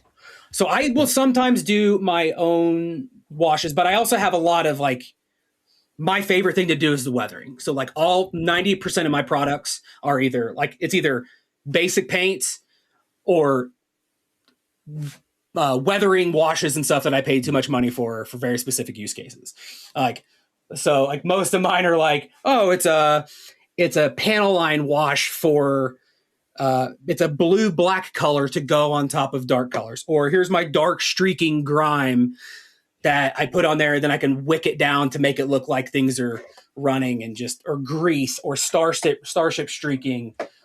There are a lot of enamels, a lot of weird products that behave in weird ways, which is also why I seal before doing it. But so I use washes kind of like differently. There are multiple uses. You can do the typical, just coat the whole thing, and then it gathers in the crevices stuff. I've also taken my smallest brush, my like highlighting brush, and I've specifically put wash in certain spots, like edge of panels, in cracks, where I don't want wash where I've already worked. Yeah. And I want to keep it popped out the way I had it. Also, multiple coats of a wash can create an effect that you want, like a darker or more of that color. Because like one coat might only just get the crevices, whereas if you do multiple coats, it kind of starts working like a contrast paint, where you start seeing some of that color on the raised surfaces. Sweet. So something else. So this isn't directly what you asked, but I think something that you might find interesting, especially for the droids. So something that I did with this ridiculously huge TIE bomber, and I also did with my A10 back there, is a technique called, have you ever heard of mottling, like MOTT? Yeah. And so that's something, instead of dry brushing for this, that I did. And I'm sure you could kind of see it in like in the light when this hits it. So for this, I did it black. The whole TIE bomber was in black, because I can't take this apart. It's all one unified piece. And so then after that, I did very light modeling in white. So just kind of adds variation. It just takes forever. You're just like very lightly with white, just doing squiggles all over the entire thing. And then doing your base colors on top. So that way I don't need to do any dry brushing, because it's already got like that weird variation in the light, just in the blues all throughout. I can hold it up closer. So it's very subtle. I mean, you kind of see it there. And so then that kind of creates that airframe sitting out in the sun, UV damage, where like paint and pigment don't decay at the same rate. So you kind of get that warbled look. And so it's kind of underneath the base color, instead of trying to put shit on top of the base color to make it look dirty. It's kind of like a UV damage look that I've really picked up on. I started it with the A10 behind me, and I think I actually have a picture. I could send you a picture of what it took freaking forever, but I'm a big fan of that. It's kind of like taking that zenithal to the next step, because you're just doing it like with the airbrush like crazy. But. So I do a zenithal highlight, and then I put my base color on, and that just fucking sometimes like what was the point in that zenithal highlight? I might as well just. I think it's additive minutely, but it's generally for like you seeing where shading would be for the future. Well, and also it depends on how thick you put it on. Like sometimes if you put a thick layer base on, it's like, well, I just covered everything up. Whoops. Yeah. So I'm not watering my paints down there. My brush goes, if it's a Citadel paint, it goes fucking in that pot, or I'm squirting it in, and I'll just go straight in, bang, paint. So obviously I've learned that I need to start thinning my paints down. And Well, if you have an airbrush, you can zenithal with base colors too. So like I did with the Magnus, where I did the shadow, the bluish black from below, then I did the magenta from above, with more of a lower degree. So more that of was it around. that's a fantastic segue there, Edward. It's almost like you knew what I wanted to talk about next. So I've been kindly gifted an airbrush. whoop, whoop, join the club. So I can take my painting to the next level. Boys, I ain't got a fucking clue where to start or what to do or anything. But Neither do we. first That's the thing- thing. Neither do we. It's yeah. just kind of making up. You figure it out as you go, mostly. But obviously, I've chatted to you guys about it and about basic setup and things, and I've learned that I need to completely and utterly move my office and change everything around because I've got no access to the window currently. So I need to change my my whole office around before I can start using it because I need access to the window. But other than that, I don't know where to start, what paints to buy, what I would use the airbrush for. I think there's some good YouTube videos. Ninjon has a really good one. Ninjon. I like his stuff. Ninjon. He's on YouTube.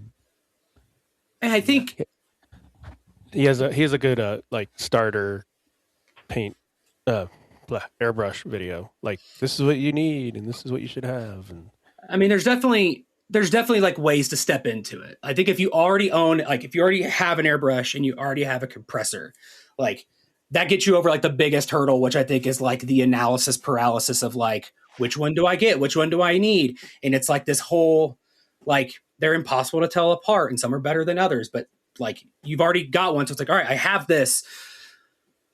Step one from what I've learned over time is like, I would just take the thing apart, at least like get the needle out, figure out what the pieces are, because that's the part that's the suckiest is once you've done and it's covered in paint, because cleaning it is like the most like most critical piece. It's the part that sucks the most.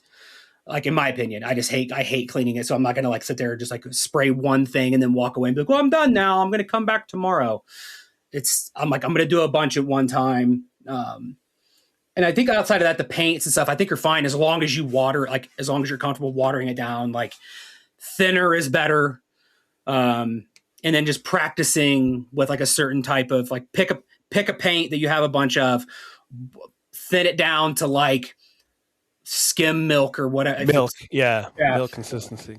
It's like I always went with like this like skim specifically, so it's a little bit watery, but it's kind of got some viscosity to it. Then just practice with certain to me the airbrush matters, but it's more about like the paint. You can spray any kind of paint, and it's not about dialing in things exactly of like, oh, I spray at 20 psi. It's like, because it's always going to change depending, like, because you're never going to mix the paint the same way, and it's going to be the same thinness, and paints are all different. So it's just kind of getting used to. Like, even all this, just I find really daunting. Well, okay, let me simplify it. There's no like, it's not like it's more of an art than a science. Yeah. Because I think there's a lot of places online that'll say like, oh, you should shoot at 20 psi for this thing. It's like, but it's just kind of getting used to like spraying it, and you're like, okay, I'm getting like big splatters. It's like, okay, what does that mean? Or like knowing what resource to go to for that. It's like, oh, my PSI is too high, or it's drying on the needle, so whatever. Like, and it's really kind of simple once you start doing it, because you'll see things like, okay, I'm spraying too hard. Like, it's drying before it hits. Well, I'm good at that, mate. I'm good at spraying too hard. Yeah, and so it's like, and then just like but the thing that I've always learned is like, it's just, you want it thinner than you think. like, oh, this paint's pretty thin, and then you spray it, it's like, nope, that I really should have thinned that down like 50%, like 1-to-1 with like Yeah, you'll need a a bottle of thinner, right? Yeah. That cleaner, you'll go through a lot of cleaner if you're changing colors a lot. And like if you're just using like acrylic paints, then just like isopropyl alcohol or like Windex or whatever. Like it's not like you paid $1 billion for this airbrush, so it's not like, oh, Windex will eat away the metal after 30 years of using it. It's like, I think you'll be okay. Like you don't need to go out and buy. My cleaner smells like Windex. I'm like, is this just Windex? Usually it is. Yeah. I use Vallejo cleaner, but yeah, I a lot of my airbrush stuff is Vallejo, so it's cleaner, thinner. I still am not sure what air flow stuff would Flow be improver. used for. Yeah, flow improver. It's a retarder, so it makes it not dry as quickly. Like if you're spraying at high tip, this is shit you don't need to worry about. Like this is all shit. This is all just products you buy later on. And it's like, oh, I could use that, but really, you don't really. Yeah. You just need paint, acrylic paint, water, or some other like thinner. Water. So water. I told you about. He'll tell you like some of the accessory, like the squeeze bottle water thing with the like the nozzle that comes out. Like like the dentist has it. Dentist again. Or whatever. I don't have any of that shit. Yeah. You just square it in. And pour it, like I have like a little jar that I could just like dump stuff in. But then you can get the. I got the. What. You have it right there, I think, Shawn. What? But the thing you can just rest your airbrush on. Oh, it's in the other room. Yeah. It's like a little jar thing that has a filter on top.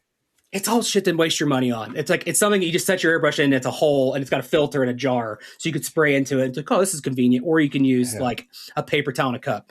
So you run cleaner through it, but you just do it into that jar, kind of thing. My most recommended things are these. Get like 1 billion of these little plastic cups off the internet. You can mix it in it and then just pour it in your cup. Good idea. I have literally 1 billion of them in here, and then these. Yeah, that's what I have. Yeah, I've got loads of them. Yeah, just fucking. Yeah. I think the cup's better. Well, but I think they have different purposes. So sometimes I'll take this and I'll put it in the cup if I'm done spraying a color, and I'll use it to suck it back out, and I'll put it back in somewhere else. Like, 'cause these are good for putting things in and out of both places. This is really just good for like mixing and dumping, and like if you mix a bunch and you can pour a little bit in and spray and see if it's all right, instead of dumping it all in and then it's like, shit, it's not thin enough, I'll dump it all back out again. Like you can just do like a little bit at a time. So I love these things. I've had a couple instances where I spilled like half a pot of contrast paint all over the table. Yeah. And I just use a pipette and suck it all back up, put it back in the pot. So if that ever happens, keep those pipettes handy. Yeah, because I know Ed and I have different approaches towards our airbrushing and like what we use it for.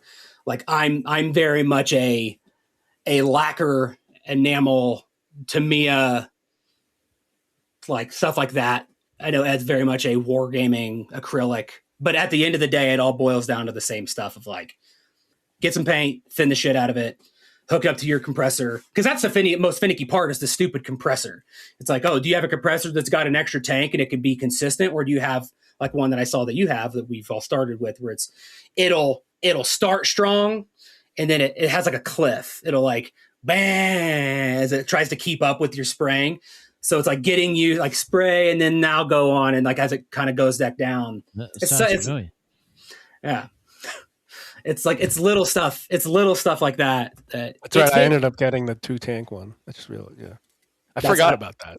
I have the 2-tank one as well. It's like, okay. And cause I don't like it going blah, blah, blah, blah, blah, like all the time. Cause it's like, it'll vary the pressure, but that's stuff you've learned and figure out. Like there's stuff that I've picked up that annoys me about my airbrush that I've adapted for. And there's stuff like, I think it sounds like Ed is somebody who will put paint in and then just like wash it, spray it, put another paint in, where I'm more planning and meticulous where I'm like, all right, I'm going to spray this color and then I'm going to like clean the airbrush and maybe use a different airbrush. Like if I'm trying to do like a bunch of stuff at once, I'll just use different airbrushes because I don't want to, my paints are maybe a little bit harder to clean out so as quickly. but I like the way mine spray better. So it's just little finicky things that you pick up over time. I would say doing the Primark Magnus, I got I could feel it. I was getting more comfortable cleaning, switching colors well enough where it wasn't, you're not seeing the previous color in a spray. So it's like, and it didn't feel like tedious towards the end of it. I was like, ooh, maybe I can I won't feel like I'll feel more motivated to get this thing out and spray more. Like it's just got to use it over and over and over, and then once, get used to it. And even if you just use it for little stuff, I don't use it for everything. I only use it for priming, base layering, and some basic weathering. Usually, on that Tie Bomber, I went around the edges with a light, a very, very thin down black, to just go around the edges just to give it shadows around some of the panels. That's it. And then rest of it I did all with brushes, or seal, and I'll seal it with them too. It's just try to start little, see if you like it. I hated it the first couple times I did it. I'm like, this is stupid. It's a lot of work. But then once I figured out what I was good at with it, I love it now. And it's I need more airbrushes. I need to get I bought some neon paints that I want to run through it. I'm excited for that. Obviously going to go on the Mutalith Vortex Beast. So we'll see how that goes. Fucking love it, Ed. I love it. Yeah, I'm excited. It's a ways away because obviously I've got to sort out my workshop first, get things in order. I mean, wait till the summer or something, or when it's warmer out. It'll be on the next batch of robots, I imagine, not this batch. So it's interesting you said you want to rework your office. As somebody who's done this multiple times, yes. I've given up on trying to have it be a permanent spot in my room just because it is so all right, I got to run this out the window and I don't want to just sit in here all the time. So I've kind of leaned the other way of I'm just going to go I'm going to set it up when I need it and just batch them all out just because it is so, I think it's made me better personally for my own experience of planning out of all right, today is going to be airbrushing day for these things. And I come up with a better plan so I could just go do it and then put it up and be I don't need this being shitting up my area anymore. Because it does. Even if you have a ventilation, if you have a mask and stuff, that smell still lingers and stuff like that. So yeah, I don't keep mine dedicatedly set up. But if I have an excuse though to move my office around, I'm going. That's true. That's good. I'm using this as an excuse because we built this was the old garage, garage as it's properly said. We converted it during COVID, so what's that? Coming up on 6 years ago. I bet I've had it 4 or 5 different configurations of where everything is in here. You know what I mean? You just got to. The more toys you buy, the more room I have to, more shelf space I have to find. You just need to make more shelves. That's the key. That's it. I'm not buying Legos. I'm I'd rather have miniatures, even though I do love Legos, but it's just where do you put them? Dude, honestly, that's been the biggest shift in my collecting. I'll be modeling has slowed me down because I'm oh, I don't get the same satisfaction. I still love toys. I clearly have a shit ton of them. I don't enjoy the Action Fleet Galoob or Micro Galaxy Squadron stuff as much because it doesn't have the detail. You know, it does Bandai, but I have to build it. Yeah. So I can get it and stack them up and be well, if I want it, I got to build it. So it's slowing me down. And they're cheap. It's stupid how cheap they are sometimes. It's I can buy a model kit that entertains me for 2.5 years. Or I can, for the same price as a Micro Galaxy Squadron thing. So, I don't know. Sweet. Yep. I'm excited for you, Chris. I'm excited, but I'm also daunted. Which is normal. That's normal. Yeah. But I got to, like everything, the first time I built a trash bot, or whatever you want to call them, and started painting it, you got to trust the process. Just dive in and go for it. I'm going to call And them. you learn from it if it's a mistake. So, yeah. I'm going to call them jonk droids. Junk. It's like junk, gonk, and junk, like a junk Nice. droid. Junk droids. Because I've got to brand it, mate. So I need a name, innit? Junk That's good. droids. Yeah. Cool. So that's another brilliant segue. Do you want to play a little game with me? Let's do it. Right. So the reason I got into building these droids in the first place is I started watching a guy on YouTube called Bill Making Stuff. And he's a trash builder, crafter, builds all sorts of stuff. Started out just building droids and things like that. But he's made his own like universe where everything lives. So everything he builds now is for that universe. But every year he does something called the Big Bot Bash. And Ooh. he invites all his YouTube friends to the Big Bot Bash, and there's rules to it, which I'll get to in a minute. And everyone that's invited makes a video, and at the end of the month in March every year, there's like 20 odd videos to watch on a big playlist of all different YouTube creators building these droids. But this year he's opened it up to everyone, and he's put out the prompt list, which I'm about to send you guys. All right. Very cool. I just thought it'd be a little fun little thing, even if you don't want to participate. Basically, oh my god. Okay, I can read it now. You need a D20, which I've got right here, and you roll for every segment. So you roll for head, and then you roll for arms, you roll for body, you roll for legs, and then you roll for flavor, which is kind of like that's so cool. The vibe of it. So I just thought it'd be funny if we all rolled and then wrote down the attributes that we've got. And all right, so what is it? So what we got head, arms, body, legs, and flavor. So I'm gonna do it. I'm gonna like build one. Yep. Next month. But I just thought it'd be fun if you guys rolled and see what kind of. I need that. I need that accountability. Hell, I'm doing it now too. I'm committing. Oh, sweet. Let's do it. So for each of those attributes, there's 20 things like listed out.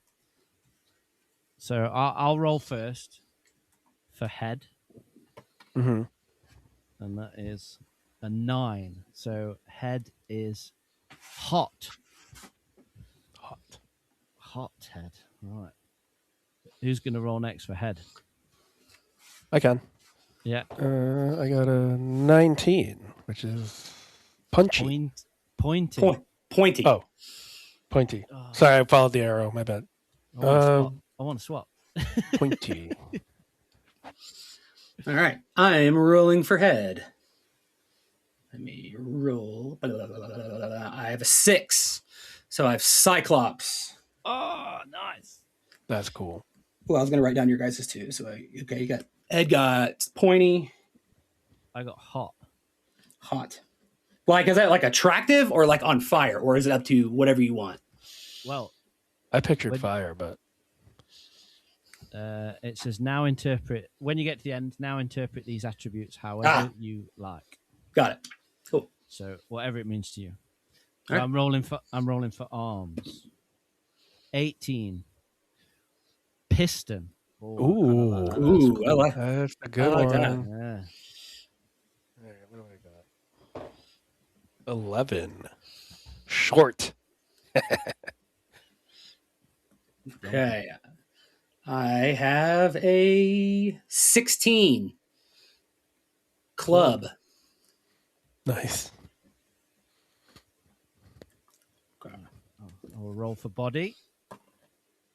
2. Worm. Oh, worm body. That'll be interesting. Hot piston worm. Right. Okay. This is going to be an interesting droid. 13. Holy. Holy. Holy, and yours was worm. I keep forgetting to write them down. I'm just watching the. There you go. Roll. And a 9. Camouflaged. Ooh, that's good. I like doing that. That's what another thing washes are good for, like doing the spots of a camo, Yeah. because you can still get what's underneath. Anyway, You know what else is really good for that? Any kind of like a sticky tack, like a silly putty, like the gooey, like a kneaded eraser. Yeah. You can like use that, make a worm out of that, spray around it. It can make your lines not super crisp, but it gives you like it's like better than tape. But anyways, go ahead. oh, is it me? No, No, it's Chris. On a roll for legs. legs. That's right. 12. Stumps. This is going to be weird. Weird looking droid.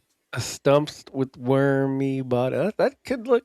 Yeah. I don't know why I'm thinking of that worm in Solo. But anyway, what's her name? Madam Proxima. Proxima. Yeah.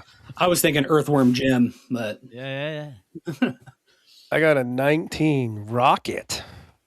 Rocket legs. Fucking Interesting. Attack of the they fly now. They fly now. I got a 6, so I have triple jointed. Oh, cool. That's cool. Right, and I will roll for flavor. So the flavor of the droid, so the vibe is 2. Minor. Okay. With an E, not an O. Hot-headed miner. Hot-headed, piston-armed, worm-body, stumpy-legged miner. Dude, that could be sick. I'm very jealous of yours. I have immediate ideas for yours. That sounds awesome. Okay. 18. A killer. Oh! Dude. All right. Mine Got some blood. is I have a 3. So I have a thief. Thief. I don't really take Cyclops as thieves, but you know, we can Sneaky. we can work with that. We can work with that. Oh, yeah. So Put a cloak on him. interpret these attributes however you like. And it's a trash building, scratch building, kit bashing, sculpting, illustration challenge, no 3D prints. Oh, Yeah. no 3D. So when's our end date? When does it need to be done? I think it's the end around the last week of March. So End of March. about a month's time. Okay.